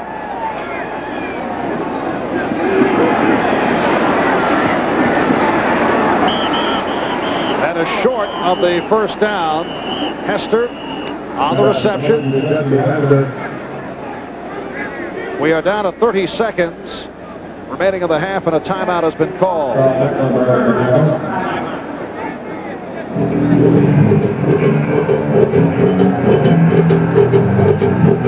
And there is the timeout situation. Raiders with 2 remaining. Broncos with 1. Denver leading it by the score of 21-14. 3 touchdown passes thrown by John Elway, a 16-yarder to Steve Watson. That 9-yard shovel to Wilhite. And then he was able to pull off that roll to the right, and the throw to the deep left and hit the tight end Clarence Kay. The Raiders scoring a 61-yard run by Marcus Allen, and then Wilson combining with Christensen on a 17-yard pass play. And Joe Theismann, you know, I had a similar injury to what Joe had, Marv, back. I had a dislocated ankle, hit pretty much the same way, and when I saw that, I didn't want to see it again. It was a gruesome thing, and it was very, very difficult to accept. Wasn't that the year the Dolphins went unbeaten? That's exactly right. And this one is picked off. Mike Harden. So Harden with his third interception of the season. Marv, you may have heard me mention a little bit earlier how Wilson looks at his receiver. He looks at him and just stays with him. The defensive backs see Wilson where he's looking. You can't look that long at the primary receiver. You got to be an actor back there. If you're going to throw to the back coming out of the backfield, you got to look to the tight end the other direction. But when he looks at the man all the way, you see 31 Harden just steps right in front of him. You got to be an actor. You got to look right if you're going to throw left. 22 seconds left, first half. Denver takes over at the Raider 34, looking to put some more points on the board. Lots of time. Now here's Paquette, and Elway able to complete. James Wright, the tight end, came back for it, then was bumped out by Rod Martin, and Elway used up a lot of time, looking to get into field goal range, but now only 10 seconds left in the half. I think the glaring difference in this game right now, where we are the quarterbacks. Elway with his mobility allows him more time, and Wilson making the big mistake. Wilson has played well, but he made the critical mistake, and now if the Broncos go in, they could get a 14-point lead going into halftime. And that the last timeout taken by Denver. John Elway says there are 5 defenders in the NFL that he prefers to run away from, and he lists them. 2 members of the Raiders, one who was chasing him just a moment ago, Howie Long and Rod Martin. The others are Jacob Green of Seattle, Art Still of Kansas City, and Dan Hampton of Chicago. Well, I never took time to list mine. It was anybody with a number higher than 50 that I was trying to avoid.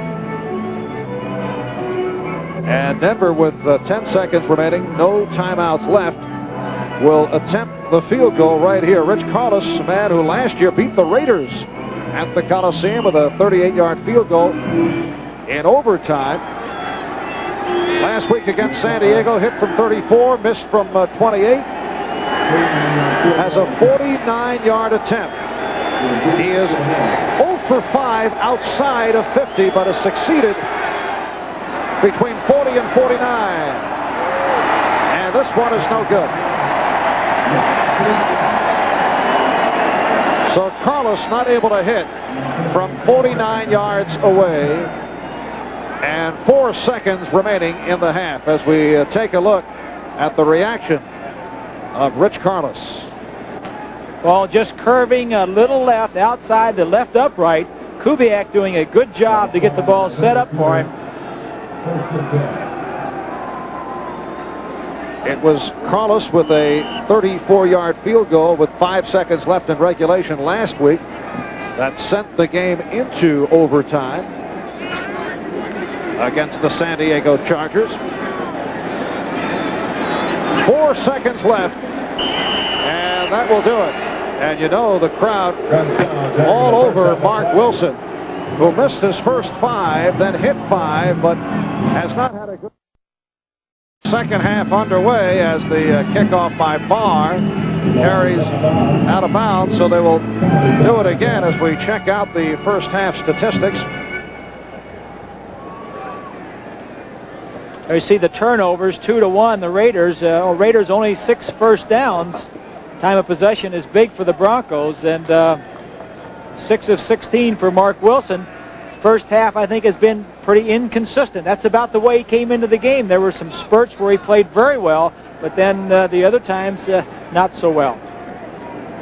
And it was a first half of streaks as Wilson missed his first 5 and then connected on 5 in a row. And I think Denver is pretty much on line to what we said going in. They've established some run, which has allowed Elway to have more time to throw. As far as Los Angeles, Wilson had that one good drive that really got him back in the ball game, but he's been inconsistent. And a key drop by the rookie Jesse Hester. Exactly. Could have been a touchdown. Wasn't Wilson's fault. Well thrown ball.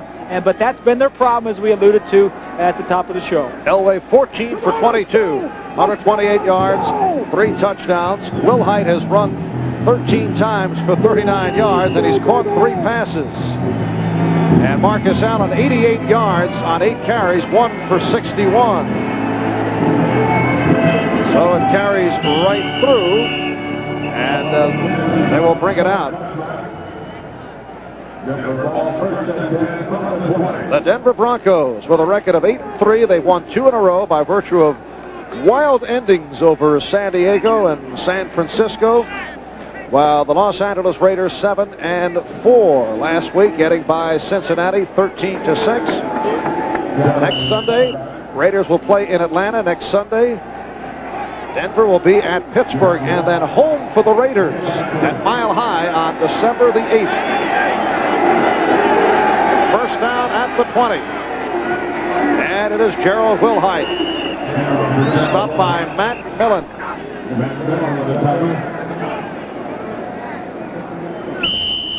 There you see, or you probably didn't see, there was a huddle there between Dan Reeves and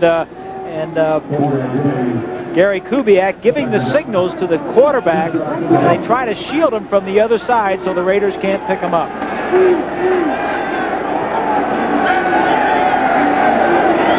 Second down and 7.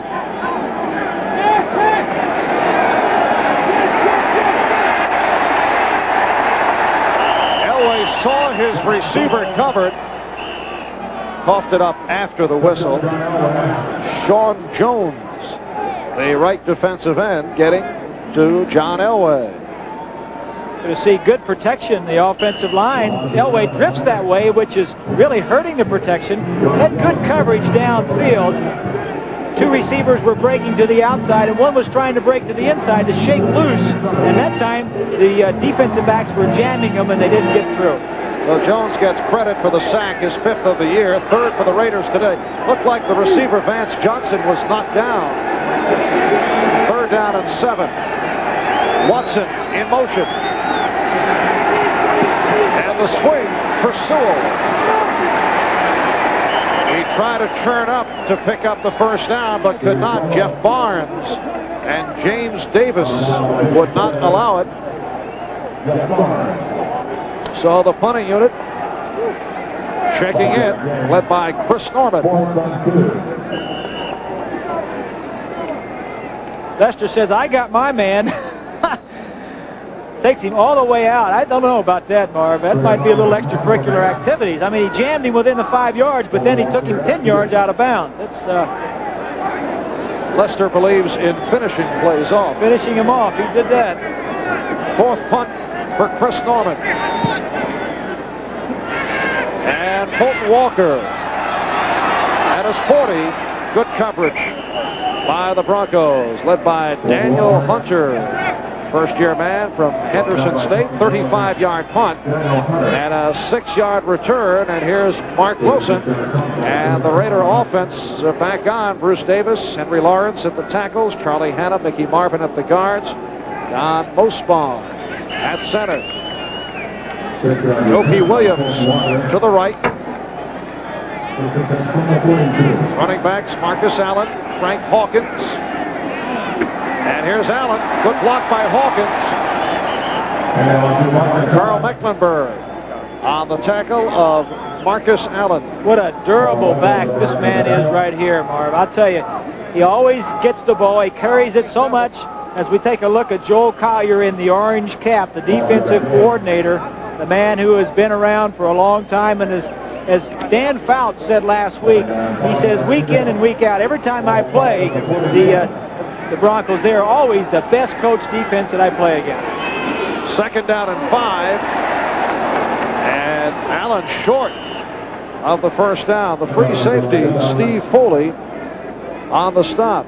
Aside from Marcus Allen, Frank Hawkins has carried the ball only one time. That occurred last week against Cincinnati, where Kenny King carried it once for 6 yards. Here you see the brass of the Raiders calling the offensive plays. Mark Wilson gets them directly from Tom Flores. Flores calling the offensive plays, and Joel Collier calling the defensive plays for the Broncos. It's a matchup of wits. And talking with Flores, he says Wilson actually likes this system a little bit better than calling them himself. 3rd down and 4. Raiders have the extra receiver, Tim Moffitt, now on the field. In motion is Dokie Williams. And here's Wilson picking up the first down.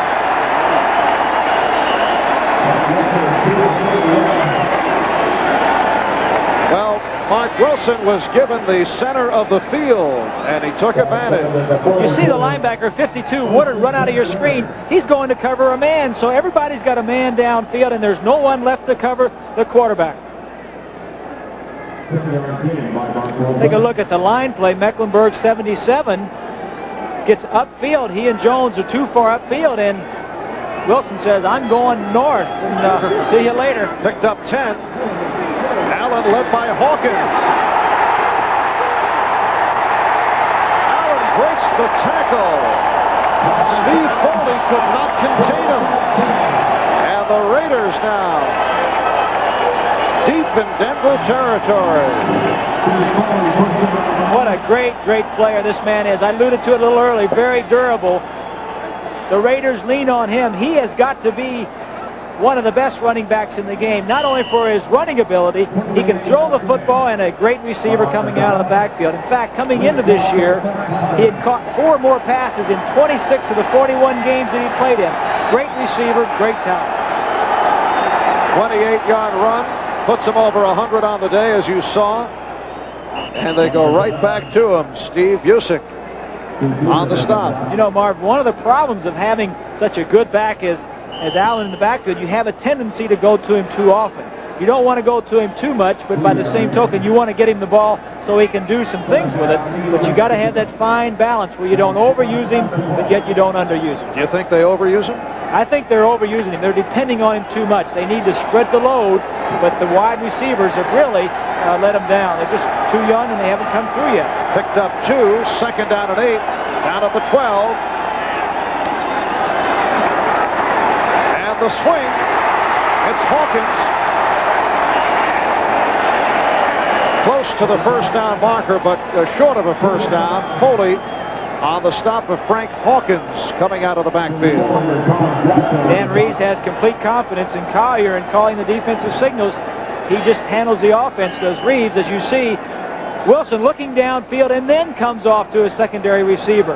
That's the way to do it. Look downfield, and if nothing's open, then drop it off. You read deep to short. You look downfield first, and then you come back to your shorter receivers. 3rd down and 1. Raiders go double tight end. Andy Parker has come on.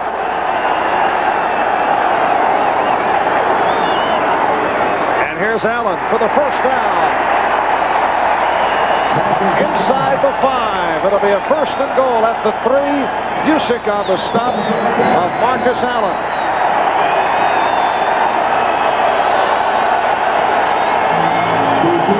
Marcus Allen has gone over 100 yards 7 times in 8 games, 7 out of the last 8. He had 135 against Cincinnati last week.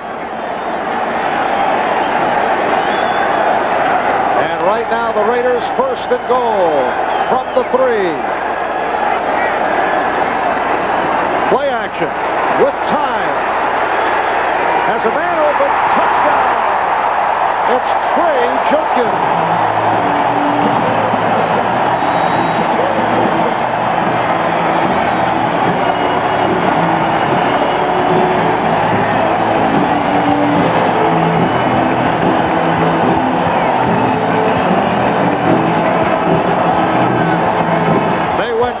Tight end Junkin in his 3rd year out of Louisiana Tech with his 1st touchdown.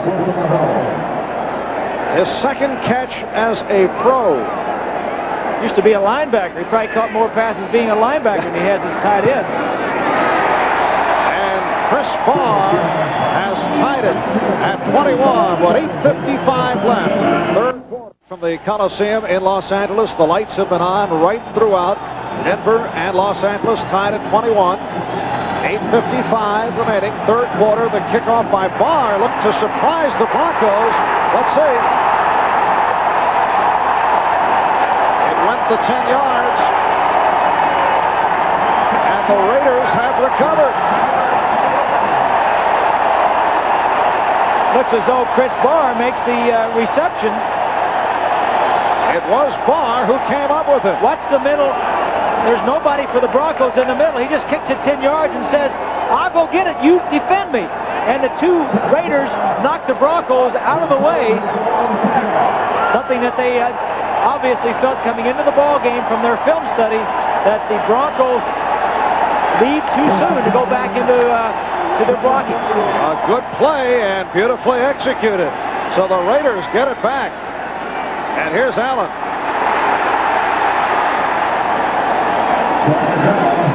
Short pickup. Steve Foley, the free safety, banking Allen at midfield.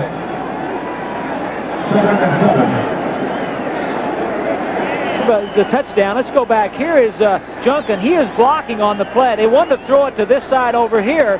Now watch as Junkin, number 87, the fake was made by Wilson. He's blocking. He's blocking. Blocking all the way, and then all of a sudden, nobody is open, and Wilson runs to his right, and he slips out into the coverage. Ray Junkin, signed as a free agent, played for the Redskins last year, and Wilson unleashing deep. Intended for Dokie Williams. They have the speed on the outside, Marv, that they have always had in Branch and all the other great wide receivers. They still like to throw the ball downfield to put pressure on the defensive team. They just haven't been hitting him either for one reason or the other. Receivers are dropping him, not getting open, or the quarterback not getting him the ball. And the quarterback, Mark Wilson, is 8 for 19, 94 yards, 2 touchdowns, 2 interceptions. And the Raider quarterbacks have never been a high percentage type of passer because they throw the ball deep so much. They're going to miss a lot of them, but when they do hit, it's usually for a big play. Third down, 7 from midfield. And Wilson sliding for the first down. Again, he had that big opening at the center of the field. Wilson seems to have been standing on the sideline watching Elway and the Bronco offense because he is saying, hey, if they're covered downfield, why don't I take off running? And that's exactly what he does. They are covered. It's man coverage. There is nobody assigned to Wilson, and he gets upfield for a big first down.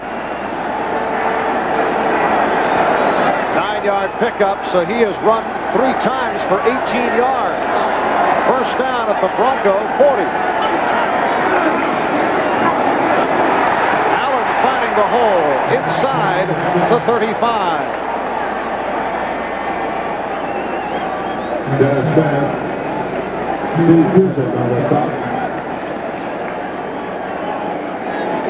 And check out this comparison. Marcus Allen has been a one-man gang. And he has had 2 impressive runs today. Earlier this third quarter for 28. In the first quarter, the 61-yard touchdown. 133 yards for Allen, all told today. And Wilson goes deep. Dennis Smith covering the rookie from Florida State, Jesse Hester.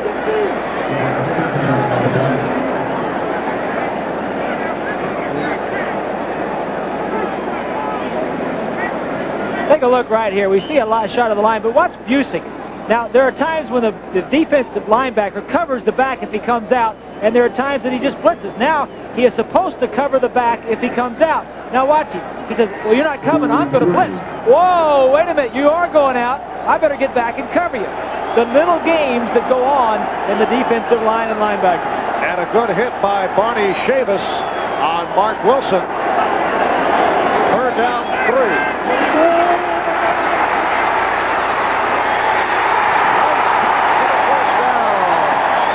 Again, it's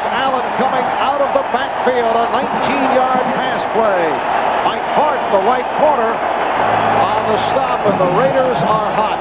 You're seeing an Elway style of offense in black uniforms.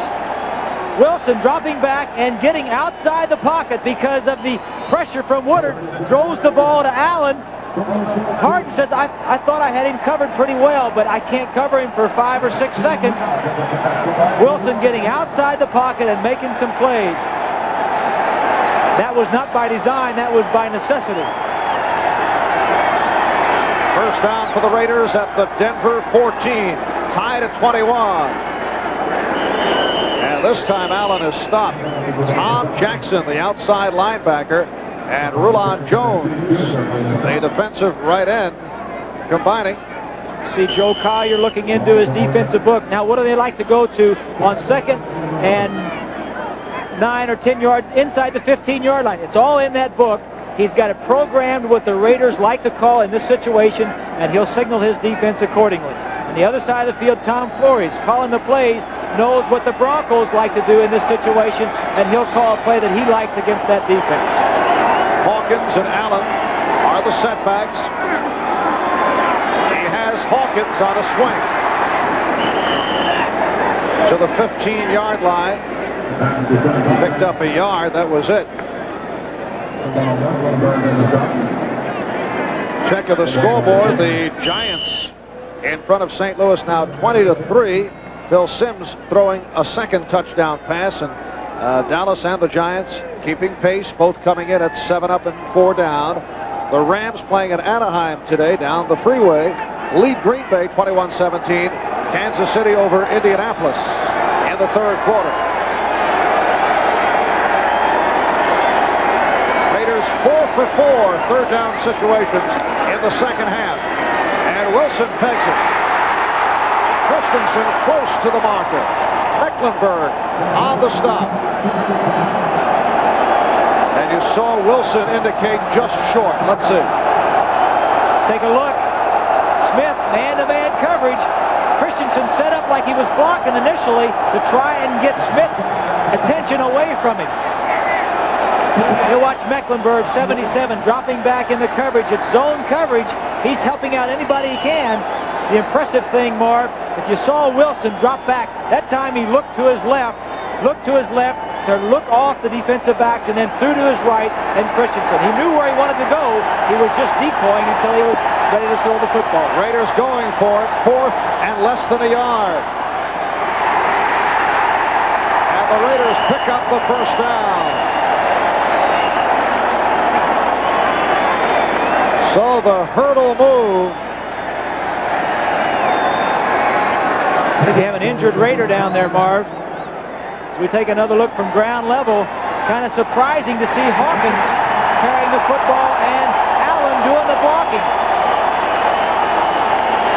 And the Raiders have picked up the first down. Sure, the Broncos were also surprised that that play came that side, because normally Hawkins will lead him to the other side and let Allen jump over the top. First and goal from the 4.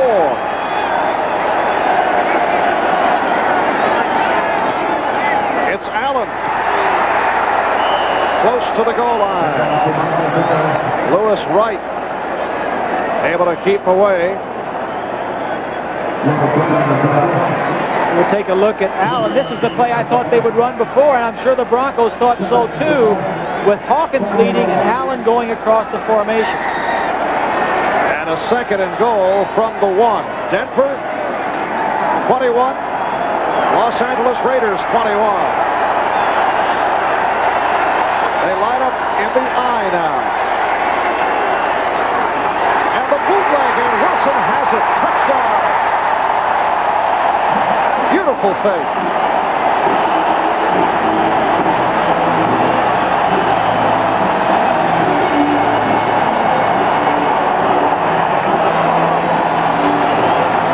You can almost see the confidence level in Mark Wilson soaring as he fakes to the right, draws all the Broncos. He has a receiver in the end zone, Parker, waiting for him, and he says, I'll just take it the land route and score the touchdown myself.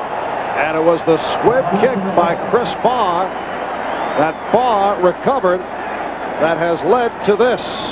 And the Raiders move in front now with Barr putting it through. They lead it by the score of 28-21. We'll be right back.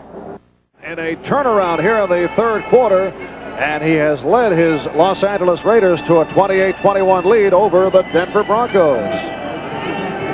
3.5 remaining in the third quarter. Denver has not had the football. They had it for that quick series, and then the touchdown to Trey Junkin, touchdown pass, then the swift kick, leading to the Wilson on the keeper, able to bring it in. Tricky hop, and it will come out to the 20-yard line. Chris Barr has had himself a strong game. And here are the Broncos now from their 20. Broncos need to reestablish some momentum. Obviously, it's on the sideline with the Raiders at this point. Flag thrown. And that is the referee, Jerry Seaman, chatting with Bob Rice, the side judge. Personal foul, number 61, receiving team, half the distance to the goal line, first down, 10-yard line. It is called on Andre Townsend, the defensive lineman. So the ball is marked back at the 10. John Elway has had an outstanding game, but has not been able to touch the football in this third quarter. He seems confident, too. You can look into his eyes and just, 3 touchdowns already in the ball game. I think this is just going to be who scores last and who's going to win. Wilhite, the lone deep back. And it's Wilhite on a draw. Picked up 2. Bill Piquel and Matt Millen combining on the stop. Denver's been in a few of those high-scoring games in the last month or two. Last week in overtime, beating San Diego 30-24. Denver, not a club that you want to get into overtime with. They are 8-1-1 in overtime games, 2-0 this season, 8-1-1 lifetime. And Elway guns it down. Intended for Vance Johnson, who was played by Lester Hayes. Well, they had good protection, and this was one of the reasons why 75 Howie Long getting a lot of attention. 64 Bryant holds his arm out and says, wait a minute, I got to help over here. Howard doing a good job. Bishop in there. Howie's looking, saying, they're holding me, coach, they're holding me. Howie Long, a man who combines enormous strength with quickness. Third down and 8.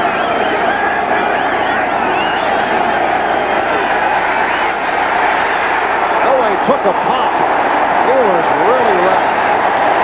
Intended for Steve Watson. It was Long on the hit of Elway.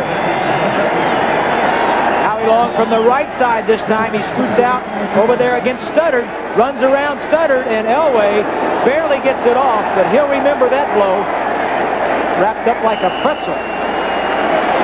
Another quickie series for Denver as the Raiders have taken charge. Broncos have not picked up a first down in this third quarter. The Raiders with 8. And Chris Norman will punt for the 5th time today. Fulton Walker is back at the Denver 45. 2.5 left, third quarter. And Walker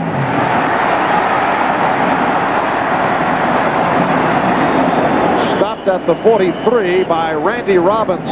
32-yard punt, only a 1-yard return. A man who has many similar traits to that of Bob Greasy. I used to play basketball. Al used to fight a lot when he played basketball. In fact, was in the pros strictly as a hatchet man, as even Al will admit. But getting back to football, what about this turnaround by Mark Wilson?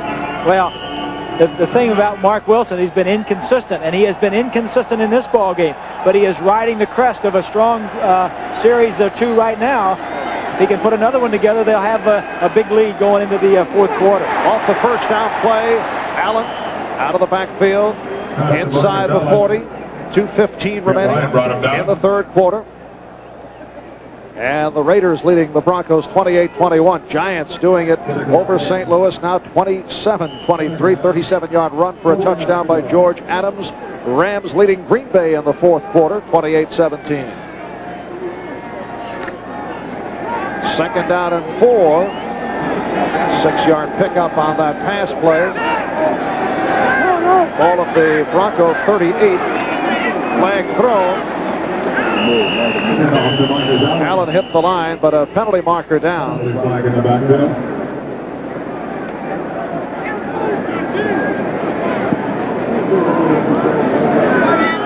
And a Raider is injured. Looks to be the right tackle, Henry Lawrence. Henry Lawrence, who made it to the Pro Bowl last year out of Florida A&M in his 12th season in the NFL. Raiders with a very deep offensive line. The backups including people like Shelby Jordan, Kurt Marsh, who played well last week, particularly in that final drive against Cincinnati. Dave Dalby is the backup center. So they're in good shape. They really are. Marsh, number 1 draft choice. We'll get the call here from Jerry Seaman. Illegal motion, number 32, offense, still second down. So the motion called on Marcus Allen, and Shelby Jordan has come on, replacing Henry Lawrence. Timeout is called. We'll be back right after Coliseum in Los Angeles. The rain has stopped. It was a steady drizzle throughout. The lights have been on from the start of the game. A 2nd and 9 for Mark Wilson. And Wilson picks it too far, and it's intercepted. And Lewis Wright was looking to lateral. So Wright on the pickoff as Wilson overthrew. Take another look at this. I thought one of the Raiders was offsides starting the play, but Wilson, the inconsistency, 2 strong drives, and now trying to throw the ball. I don't know where. I guess he was throwing it to the receiver on a curl.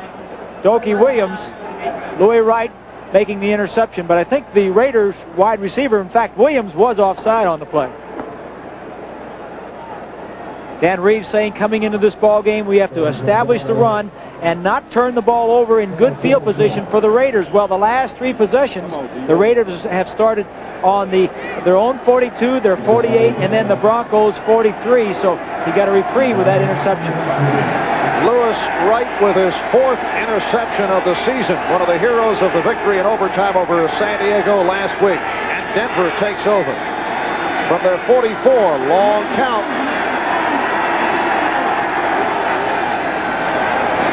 A hole for Wilhite. Reggie McKenzie on the stop. Set for an update. Let's go to in the third quarter. Wilhite has the first down. And the word on Henry Lawrence is a bruised left knee. The Raiders are hopeful that he will be able to return. That left knee's got a lot of poundage to support. Ooh. Henry Lawrence probably weighing over 300 pounds. What a subtle way of saying he's a big man. Well, he is a big man. When I was in the Pro Bowl with him, I was glad to have him in front of me. Tries to slip away from it. Very clever banner there. Very nice. Yes. Guaranteed to get on camera with the mentality of our director and producer.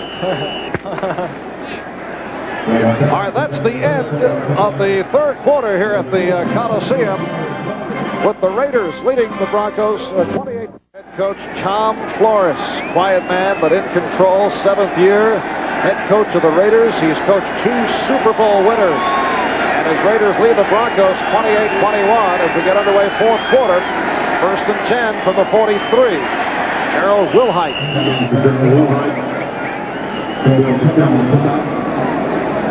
Picked up 3. Piquel and Turan converging on the tackle. 2nd down and 7 now at the Raider 40-yard line. So Wilhite getting quite a bit of action today. Suffered that pinched nerve at his neck last week. Earlier in the season, bothered by a knee problem.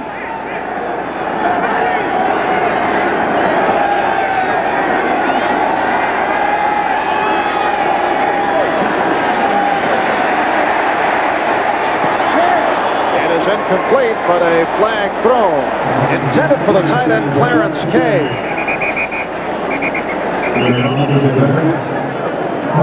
Elway was knocked to the ground, and flag is in the backfield, so I think you're going to get an offensive holding call. Holding number 37, defense. Holding number 70, offense. Penalty decline. Still second down. So it's Hayes of the Raiders and Studdard of the Broncos. You know, we must have had 4 or 5 penalties already on Lester Hayes and Mike Haynes, the defensive backs, that really play a lot of... You know, that can cost a team. You know, and it's amazing the Raiders have been able to overcome all the penalties. Every year they seem to be at the bottom of the list as far as most penalties, and sooner or later that's going to catch up with you. I'm surprised the Broncos, Marv, aren't getting Elway outside the pocket. He's been knocked down inside the pocket. I'd like to see him get him out a little bit more. 2nd and 7. That is Johnson in motion. Intended for the tight end right. Stacy Duran was right with James Wright, who caught 4 passes last week against the Chargers. And as we mentioned earlier, in recent weeks, the tight ends have certainly gotten into the offense. Well, I think they're looking more to their tight ends because of Hayes and Haynes, very tough on the outside. But the other thing, he's getting more pressure up the middle now, and I think playing man-to-man coverage in the secondary, you don't have that big cushion to complete the ball, especially when you have the pressure. The other thing is get him outside the pocket where you have more time and just drill it to the man that's open. And it's a 3rd and 7 for Elway. Make the reverse. And throw to it. Brown and Watson on the catch for the first down. Otis McKinney on the stop. A 17-yard pass play.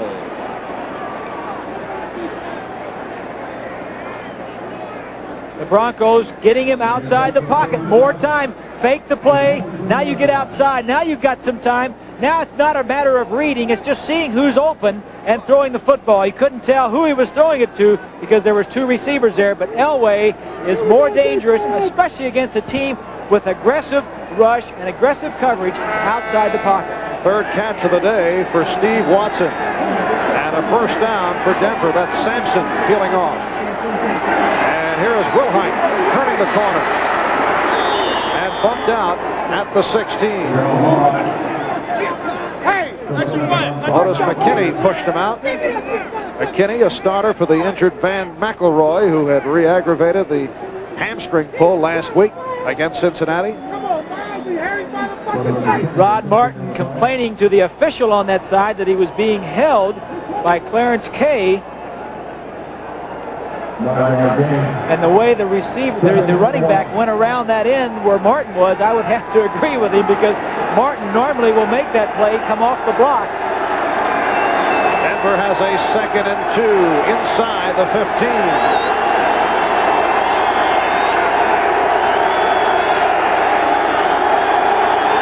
Confusion. Yes, taking off and then not getting done what he wanted to get done. Well, he saw Sampson pull up as he started to go into motion, and a timeout has been called. 1,161 at the Coliseum in Los Angeles on a rainy, nasty day in Southern California.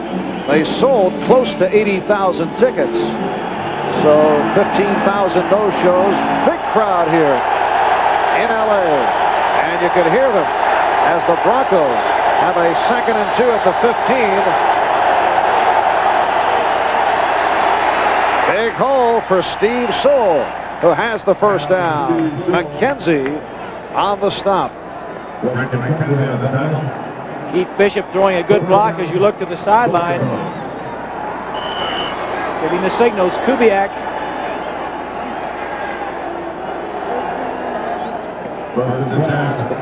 Backup quarterback Gary Kubiak, who last year led Denver to an overtime victory over the Raiders last October, coming on for John Elway. First down at the 12. Raiders lead it 28-21. Elway off the roll. And threw it away. He He was being chased by Piquel. He was looking again to go across the field. Penalty marker also thrown, but he did succeed down at the other end of the second quarter by hitting Clarence Kay for a touchdown as he rolled right and threw far across to his left. Bill Piquel is out of breath from chasing John Elway. Defensive holding again on the Raiders.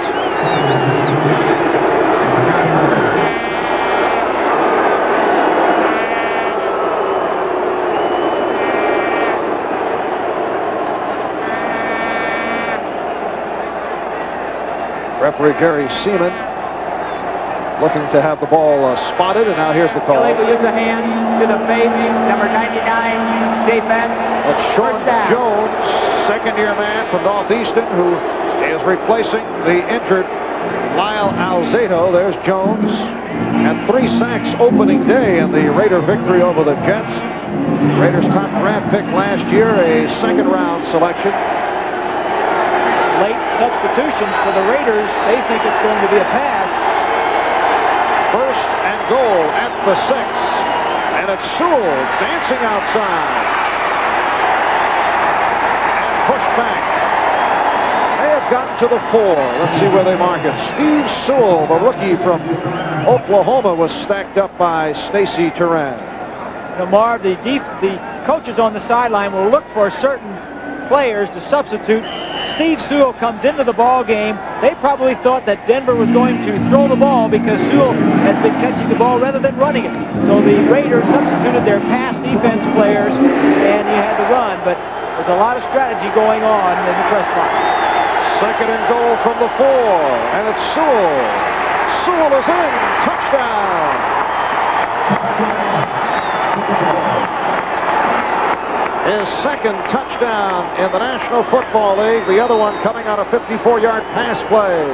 And the Broncos move within 1. Sewell, good blocking up front. You see Bishop pulling and leading Wilhite, 47.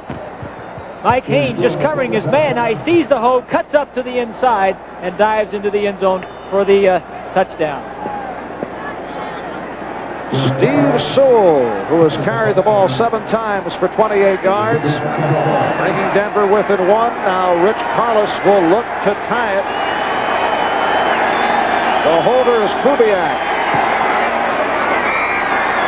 And we are even at 28. 9 plays for 56 yards. We'll be right back. Tough at home. They've not lost at home all year. And of course the Jets going on the road after winning today and getting the 1-game lead over the Dolphins and the Patriots. Should be a good ball game. Kickoff by Rich Carlos, taken by Fulton Walker out to the 15. High steps his way across the 25-yard line. And again, a flag is thrown. Simon Fletcher, rookie from University of Houston, on the stop of Walker. There's that grimace by the referee, Jerry Seaman.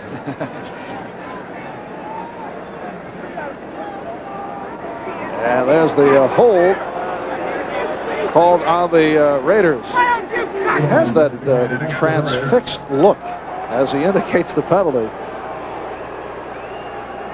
And this will be the worst field position of the second half for the Raiders. Illegal use of hands in the back, number 43, receiving team during the return. First down. Number 43 is Sam Seal, the other kickoff return man, along with Fulton Walker.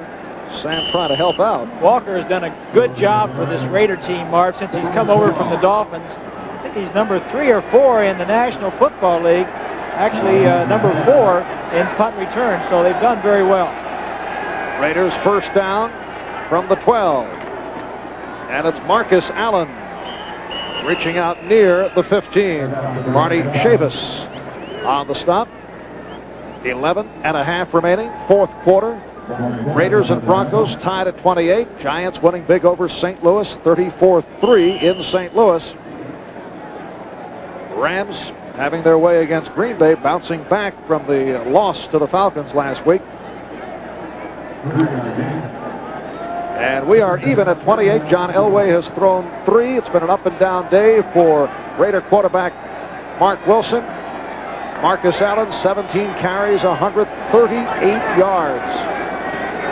And Wilson to throw with time. It's deflected. Incomplete. Intended for Christensen.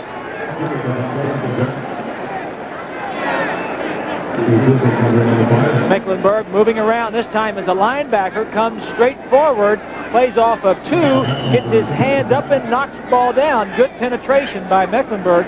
Really was an in-between size, wasn't big enough to be a defensive lineman, and was probably too big for a linebacker, but the Broncos drafted him 4 years ago in the 12th round and really made a reclamation project out of him. Last year played linebacker and is really the star, if there is a star, of that no-name Bronco defense. And Marcus Allen limping to the sideline. Kenny King has come on. King and Hawkins now in the backfield. And Wilson throwing one and completing to Kenny King. A very soft toss, but right on target. So King comes out of the backfield and combines on a 37-yard reception. Kenny King with fresh legs. You see him right here. What he's going to do is just swing out of the backfield. Fresh legs, having only caught 2 passes all year.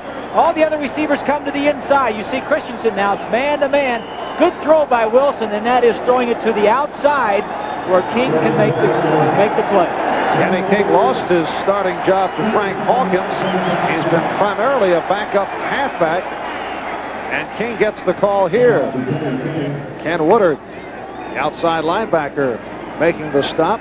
Kenny King in his 7th season out of Oklahoma, a 3rd-round draft pick of Houston. In 1980, he was a running mate of Earl Campbell with the Houston Oilers. And Kenny hears it from the crowd as he heads back off. Marcus Allen, who hobbled off 2 plays back, apparently all right. And Hawkins are the setbacks. 2nd and 8 from the 46. Pass intended for the tight end, Todd Christensen. And a 3rd down play coming up for Wilson.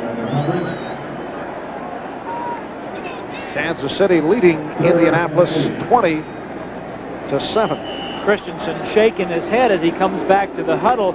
Wilson saw a blitz, and the free safety, Tony Lilly, had to come all the way across the field to cover Christensen on a little out. If he would have caught it, there was an opportunity to make some big yardage. 3rd down play from the Denver 46. And Wilson throwing deep. Broken up. Steve Foley keeping it away from Jesse Hester.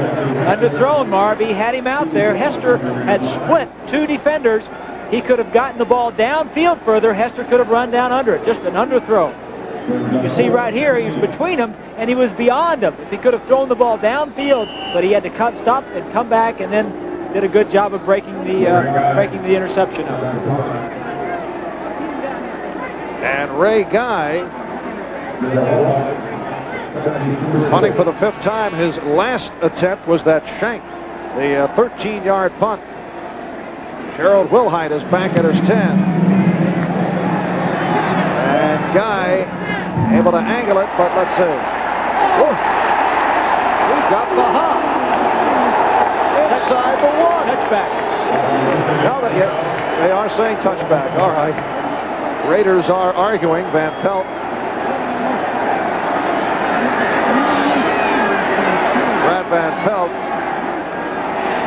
pleading his case. But they'll bring it out to the 20. Between the Raiders and Broncos, there have been some Dannies. Remember this? Last year, Rich Collis with the game-winning field goal in overtime to make it a sweep of the 2-game set a year ago. And you know, it may come down to the field goal kickers again, Marv. It's shaping up that way. Tied at 28. 9:56 left in this 4th quarter off the 46-yard punt by Guy that did carry in. Elway, 1st down from his 20. And it was nearly nearly intercepted, and he would like to have that one back. Lester Hayes with some theatrics. It was intended for Steve Watson. Some theatrics is right. You're in Hollywood. Look at him. Had 13 interceptions one year. 4 of them didn't even count. He had 17 and 5 in the playoff. 22 as you see Watson coming to the inside and then starting back to the outside. Lester said, I'll have none of it. Not the best hands in the world. In fact, the Raiders last in turnovers in the National Football League defensively. Second down, and the handoff to Wilhite, who did a little juggle with it. Rod Martin on the stop. Picked up 1. It'll be a 3rd down and 9. Second down, 9 yards to go. Broncos 4 down. Rod Martin, the outside linebacker. Some football people said he was too small when he came out of University of Southern California as a 12th round draft pick.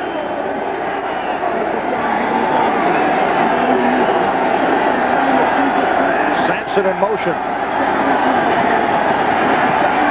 Elway has the time as Piquel was blocked, and Elway running for the first down. Elway lunging across the 30, and the folks holding the yardstick markers made a quick move to get out of the way. Well, they did. Look at the protection right here. As 57 Robinson seems to be eyeballing Elway. If he'd go to run, I'm going to catch him, but he gets blocked, and now Elway takes off around the end. And it's interesting, Marv, how this game is coming down to the running quarterback. It seems like Wilson makes his best plays when he's outside the pocket, and Elway is doing the same thing. Can't get anything done inside, outside the pocket. He seems to be doing pretty well. And picked up the first down at the 31-yard line. 9 minutes left, 4th quarter. We are tied at 28. This is Sewell. Nearly pulled away. Steve Sewell. Brad Van Pelt got a piece of it. And Van Pelt shaken up.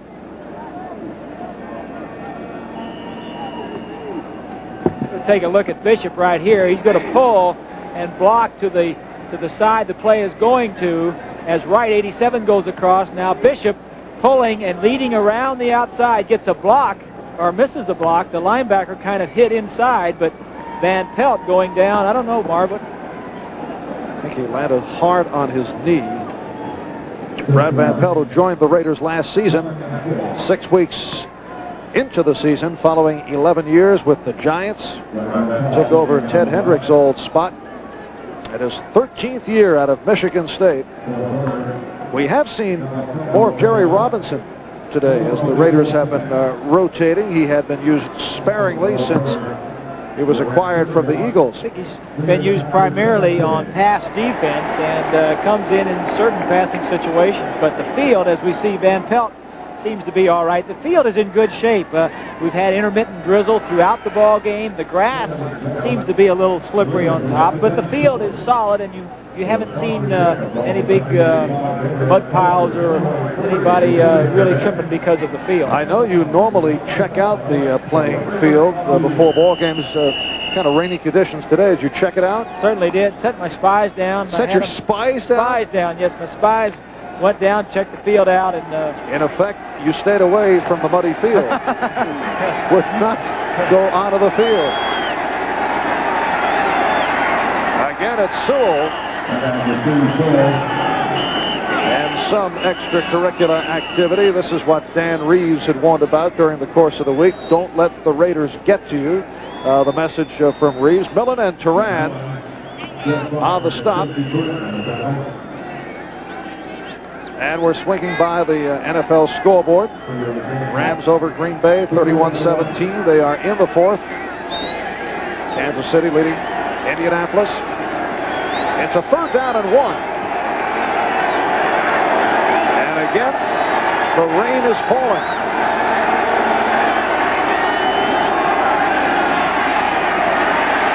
Steve Sewell accelerating. Was pushed back. We'll have to see where they spot it. Rod Martin, number 53, and Mike Haynes combining. Third and short yardage, as you see Martin 53 in the defensive surge. Good block on Martin by Studdard, but Sewell seems to be running a little bit high for a third and short yardage situation. Whenever you stand up in that defensive line, you can expect to be thrown back on your back. So the first down picked up by Sewell at the 41. 7.5 left, fourth quarter. And here's Wilhite finding the hole out across the 45.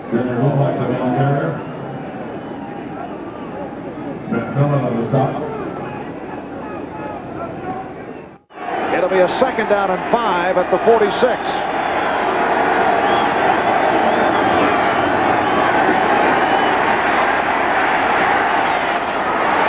Clarence Kay, but a penalty marker is down in the secondary. Kay on the reception, stopped by Bill Piquel. But a flag thrown. Flag thrown from the field judge deep in the center of the field, normally an infraction on the tight end. Defensive holding against the Raiders.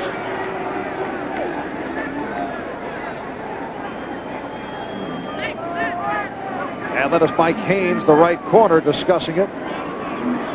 So the Raiders with their 10th penalty of the day. Broncos hit for only 4. Holding, number 22, defense, first down. And it is Haynes. That's his second or third.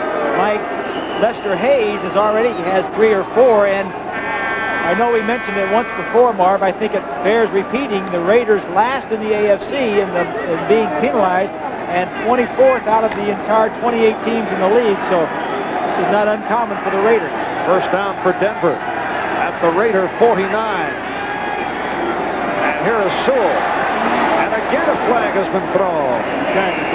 Sewell to the Raider 45. Reggie McKenzie, a rookie from Tennessee, on the stop. 6:17 left in the fourth quarter, tied at 28.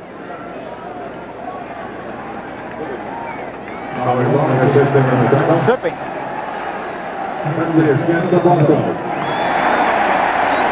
So the penalty now on the Broncos.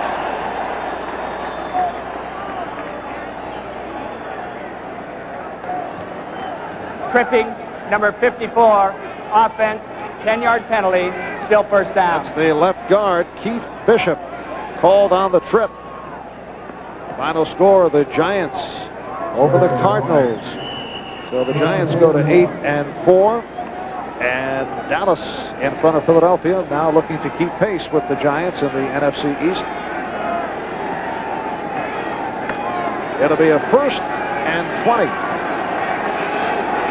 Denver from their 41-yard line. Now under 6 minutes remaining. Tied at 28.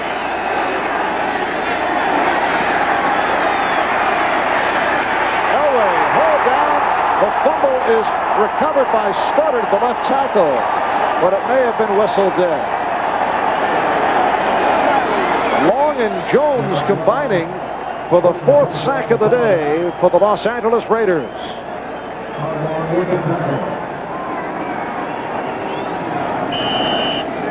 Right, 87 is the man he wants to get the ball to. You see him blocking for a second.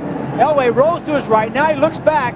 He almost, if he had a second more, he may have had time to come back to right, because right was going to be open in another second or two, and that's the thing that sprinting out gets you more time to throw the football. It seems like they're going to that more and more now.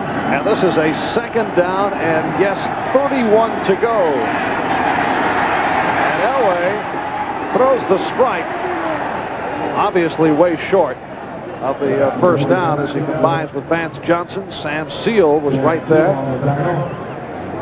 Vance Johnson was saying that Steve Watson, the other receiver, number 81, has helped him a great deal. In fact, last week after Johnson had run a kickoff back for a touchdown and it was really called back because of a flag, he came back into the huddle and Watson told him what pattern to run because he was so out of breath, and to make sure he knew what he was running. 3rd and 22. Big rush again. And broken up.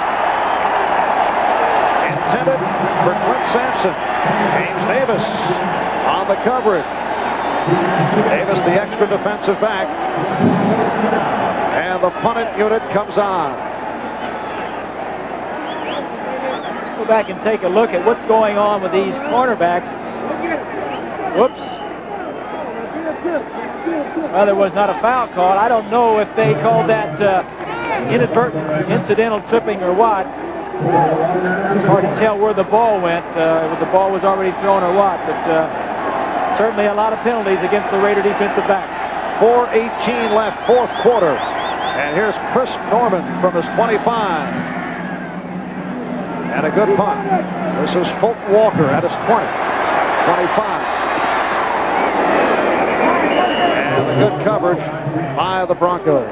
So now the Raiders will have a shot at it. A 41-yard punt and an 8-yard return. As Mark Wilson trots back out of the field.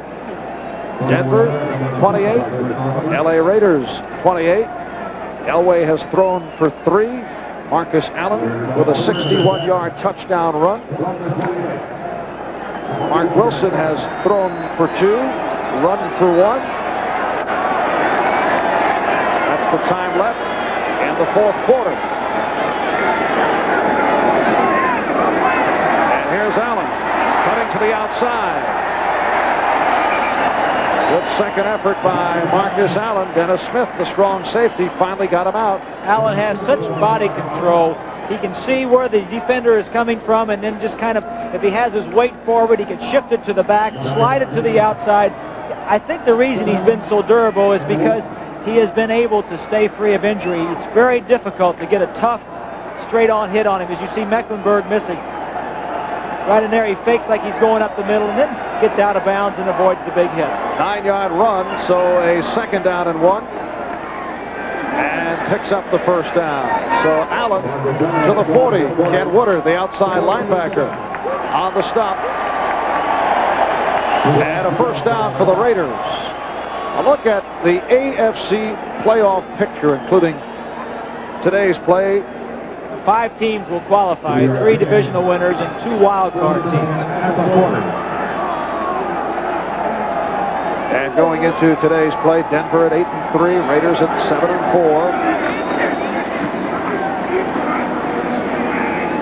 Again, it is Marcus Allen, Jim Ryan on the stop. Allen has carried the ball 21 times for 156 yards. He's caught 3 for 38 yards, so all told 194 yards from Marcus Allen. I wonder how that compares to their total offense of the day. I mean, obviously they lean on him pretty heavily. It'd be interesting to find out how much of that is their total offense.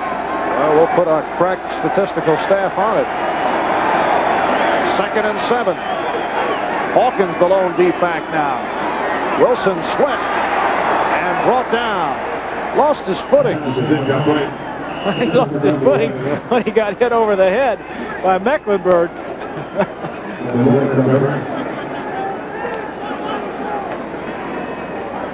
The no-name defense. It's Chris Barr with a big smile on his face, trying to keep the pressure off of him. Knows it may come down to he or Rich Karlis. Statistician Ross Schneiderman with the facts that you have requested. Raiders 337 total yards. Allen overall 194. 2 minutes and 41 seconds remaining in this fourth quarter. It's a 3rd down and 7. Look out as Wilson is brought down. Dennis Smith. That's his 4th sack of the season. Obviously a safety blitz coming on. Wilson knew that he had man-to-man coverage downfield if he just had a little bit longer to throw. Mecklenburg up there just drawing the attention of the center. Drops off for coverage, and Wilson did not see Dennis Smith coming from the outside. A well-designed play by Joe Collier. Team concept, team defense. So the Raider drive is stopped. Clock running down at 2 minutes and 20 seconds. Remaining fourth quarter. And here is Ray Guy looking to angle.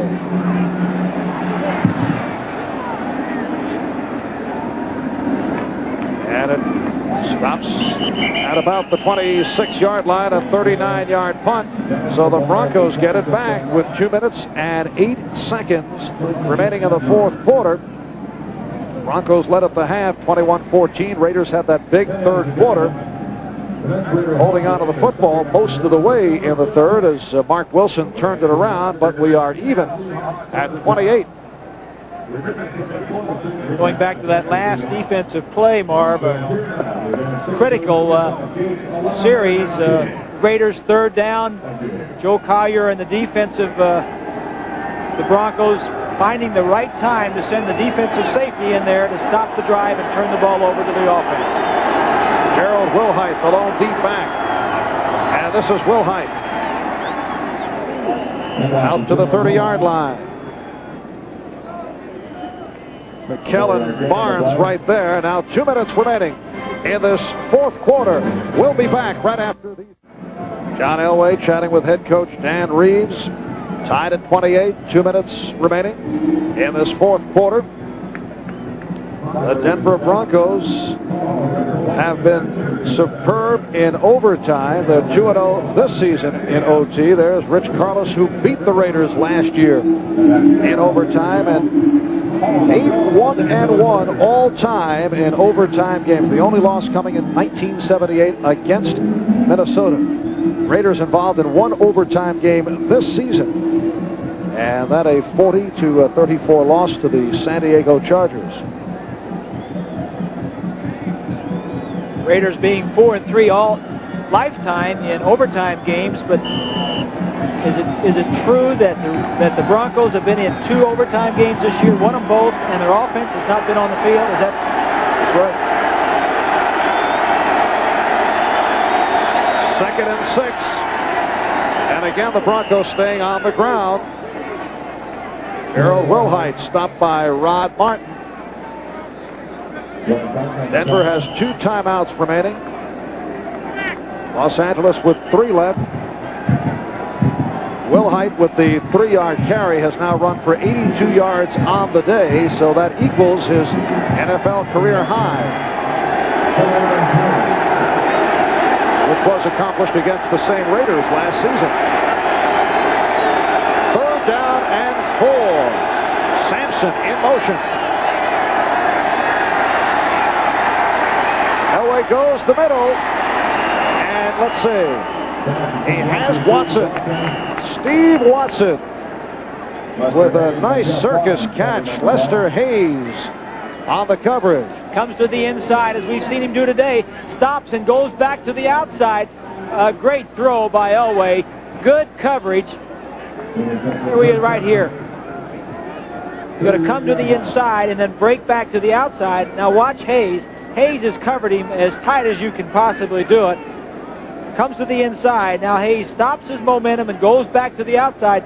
Not much of a target, but Elway sticks it right to the outside where only Watson can catch it. And the 4th reception of the day by Watson. 1 minute and 12 remaining in the fourth quarter. The Broncos calling for time, so they have 1 timeout left. And a big first down that was for the Broncos. Keeps possession, keeps the Raiders. I'm sure if they would have not made the first down, the Raiders would have called timeout because obviously they would have been getting the football. But coming down to the end, Marv, another exciting game here in the LA Coliseum. Last week it was a defensive struggle. This week an offensive struggle, and really on a day that you wouldn't expect the offenses to shine. An overcast, rainy day, but certainly it hasn't been the case.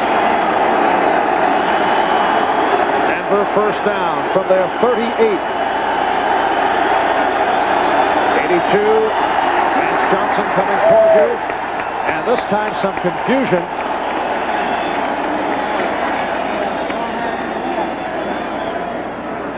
And timeout is allowed. You cannot have consecutive timeouts. Timeout was called off. Cannot call consecutive timeouts. That would have been the final timeout for Denver. But they restarted the 30-second clock. Flag is thrown. The completion to Sewell. Stacy Turan on the stop. That 30-second clock was down to its final seconds. That's why Elway had called for the time. That's why he wanted a time, but then when Jerry Seaman came in, they restarted, I'm sure. 12 men on the field. Offense. Let's delay a game, Jerry. Down to 1:04 remaining in regulation. Well, at that point, you don't want to take your final timeout anyway. It's better to take a delay of game than take your final timeout.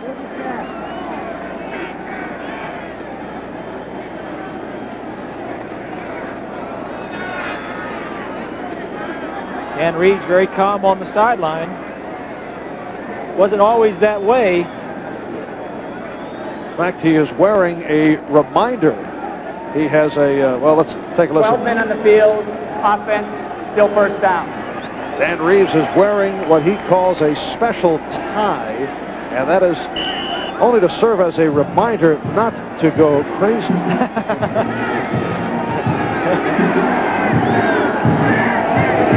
Well, he said at the beginning of the Elway era that he was John's own worst enemy because he was too hyper and just yelled at him too much, and the tie is one way to kind of settle himself down. 15 back at the 33. And here's Sewell. And again a flag is thrown. Sewell not able to make the turn. So the penalty marker down with 59 seconds left in regulation. And it's against Denver.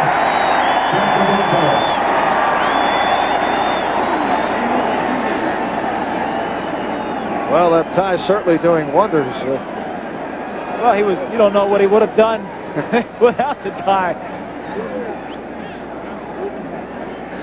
Dan Reeves admitting that he didn't handle John Elway correctly. He said that Don Shula did a much better job with Dan Marino than he did with Elway, but personal foul, clipping, number 54, offense, still first down. Keith Bishop, the left guard, called on the penalty. And it backs Denver now to a first down and very long. What's the philosophy here of the Broncos? Are they too far back, or they just play to get into overtime, not make a mistake here? I think the Broncos are going to be a little bit conservative, and the Raiders, you may see the Raiders using their timeouts.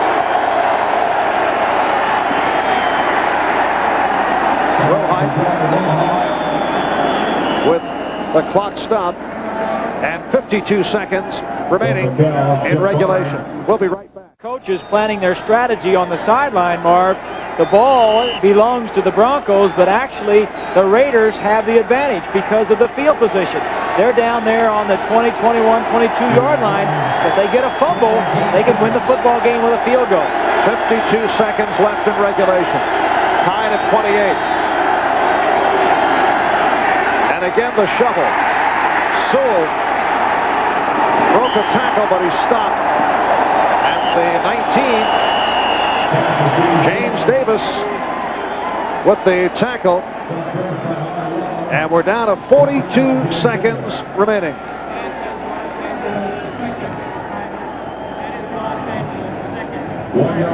And those of you who may see the Untold Story, Part 1. That'll be upcoming following the Raiders and the Broncos. And with 42 seconds remaining, we may have quite a bit of football ahead. 42 seconds left in regulation. Well, the Raiders have one timeout remaining. It's third and whatever, 25 or so. So the Broncos obviously are going to run something that is,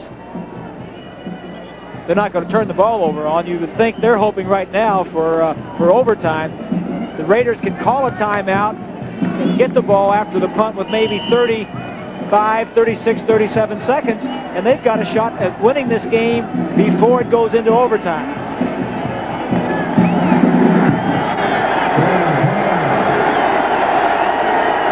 Third down play. And here's Sewell. Out to the 24. And we now have 35 seconds left. The clock is stopped as a timeout is called by the Raiders, their final timeout. So Denver has the one left. And you will see the punting unit come on. Of course, the key thing here is the Raiders can go for the block.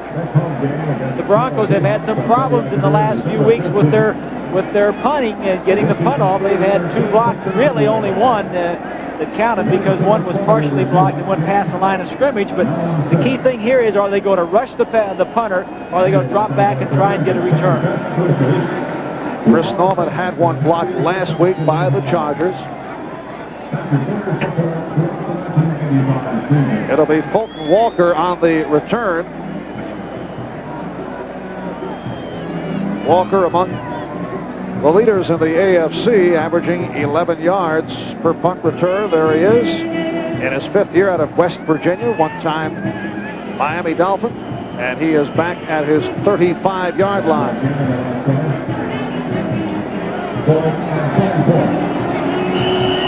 And there's Chris Norman awaiting the snap back at his 10. I think you go for the block, Marv. 10 men on the line for the Raiders. Good punt by Norman. Sends Walker back. Come on, baby. Walker 25, 30. Has an opening. And the punter Norman gets involved in the tackle. We have 20 seconds remaining in regulation. A 58-yard punt and a 20-yard return. Great punt. He really out-kicked his coverage. He's going to run 10 yards before he even runs into a Bronco, and then makes a good move here as Squarick, 58, does not make the block. It's a good no block and then gets upfield. Chris Barr only 2 of 8 outside the 40-yard line, so they have to get it in pretty close to get into his range. And here is Wilson looking downfield, throwing sideline, and he is out of bounds. Great interception, a one-handed interception by Wilson. But out of bounds with 13 seconds remaining in regulation. And Doki Williams is hurt. They can ill afford to lose Doki, the only, well, I started to say the only veteran receiver. They have Cliff Branch, who has been activated a couple of weeks ago after a hamstring injury. But really, of the 3 that are playing, the only veteran receiver, as we take a look. Oh, Wilson fell on his ankle. It looks like it might be his ankle or a twisted knee. Seems to be all right up and moving around, but definitely had a little bit of a twist on that knee as Wilson fell on his ankle. 13 seconds remaining in regulation. Headed in the direction of overtime. Raiders have a second down play. They're at their 47. Incidentally, the longest on the season for Chris Barr is a 41-yard field goal. That would mean, Marv, they would have to get it down inside the 25-yard line to get in his range. If it were on the 23-yard line, a 40-yard field goal. And Barr, after the slow start, has shown some signs in recent weeks. Been 2 of 2 last week against Cincinnati. That's how far they have to go. 13 seconds left in this 4th quarter. And here's Wilson looking to pop it down. Now he goes short. He has Allen, who steps out. And 6 seconds remain. Of course, having the ball against the Broncos, you have to be a little bit careful because the 2 games that the Broncos won in overtime, the offense wasn't on the field. One, the defense intercepted a pass. I think it was Hunter, and set up a field goal by Carlos. And then the other, of course, the special teams last week on the block by Dennis Smith, and then Louis Wright picking it up and running it into the end zone. So just because their offense isn't on the field doesn't mean you have to worry about it. All right, here is Wilson. Time running out. And let's see, 1 second remaining. They'll have a shot at it. They certainly do. 1 second remaining, and it's Jesse Hester, the man who dropped the touchdown pass earlier in the game, coming up with a clutch reception.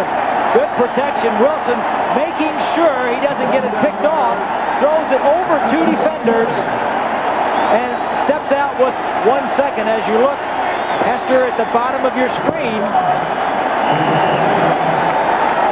going it in between. Hester with a presence. Here we go. And this will be about a 40-yard kick. He hit from 41 earlier this year. His longest ever 45. This is for the ball game. Yeah! It is still going. So we go to overtime.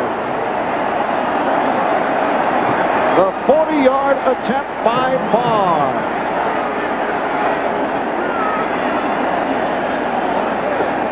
Plenty of leg. The ball, if it would have curved to the left like most right-legged kickers do, would have come in, but he doesn't have to tell the referee. He can see by the reaction of Chris Barr that it was just outside. It looked like Millen, number 55, was asking him, did you make it? Wasn't it in? And of course, to have to tell that big hunk of a man, Millen, that it was not in, a little bit intimidating. All right, here's another look, and you'll see the conversation by Millen. Of course, Millen was busy blocking. He didn't want to get it blocked. Millen says, it's good. It's good, isn't it? Isn't it good? Wasn't it good, Chris? Chris, I'm afraid it wasn't, man. Chris saying, are you crazy?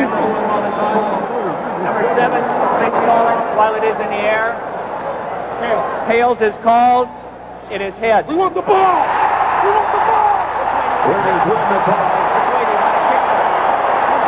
Yes, Rod Martin says we want the ball. And we'll be back with the overtime kickoff. I'll have none of this. Blocking him out. Good protection for the field goal attempt. Just a little bit wide to the right for Chris Barr and the Raiders. Barr is now 2 for 10 this season from 38 yards and longer. It's interesting, Marv, to note when they flip the coin that Rod Martin says, yeah, we want the ball. And I was wondering if the Broncos that were out there with him says, good, you take the ball. We've won 2 games losing the toss in overtime. Well, last week only the 4th overtime game in NFL history in which the winning team won without the offense touching the ball at all.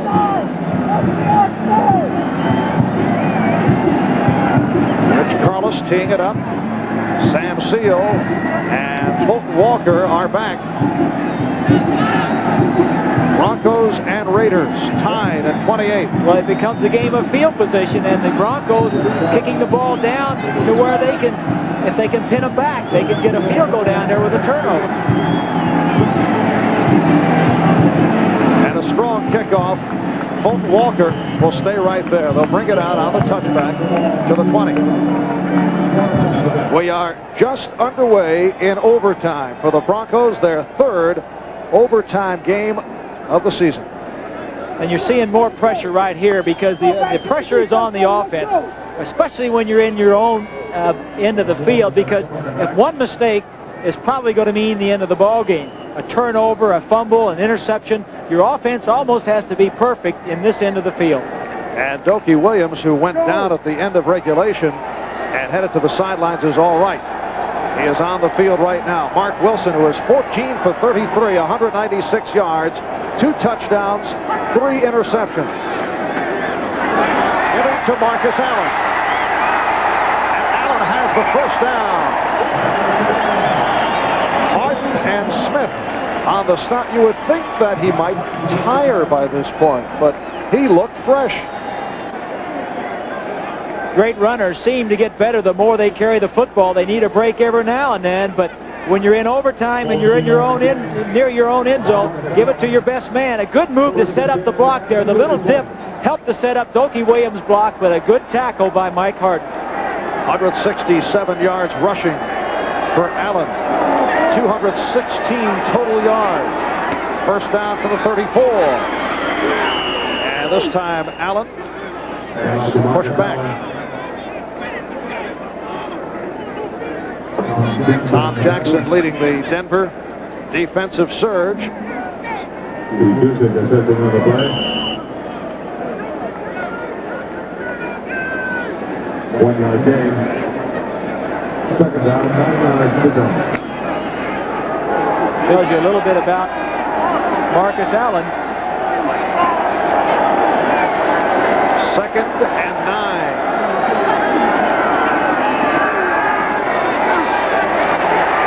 Completion. Doki Williams pulling away. And a flag down.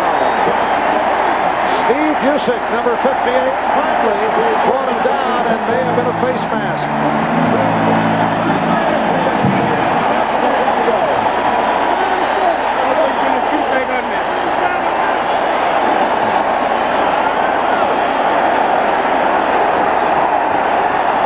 So they'll tack on some yards, 42 yards plus the penalty. Right here, the receiver is going to come down and break to the outside. The defensive back is going to miss the tackle, and then Busick will have to come all the way from his linebacking position down and breaks to the outside. That's Harden, 31, missing the tackle. 3 other Broncos knock each other off, and now Busick tries to knock the ball loose, pulls his face mask, and now the Broncos are in tough territory. 3rd catch of the day for Doki Williams. If you're looking for a turnover from the Denver Broncos, last year they were one of the top teams in the league. This year, 22nd out of the 28 teams in creating a turnover by the defense. First down at the Denver 18. And it's Frank Hawkins getting the call. A rare call. I'm sure all they're concerned about now is not fumbling the ball and leaving it to that man right there, Chris Barr. But when you just missed one, that has got to be on your mind. Only the 3rd time that Hawkins has carried. Picked up 2.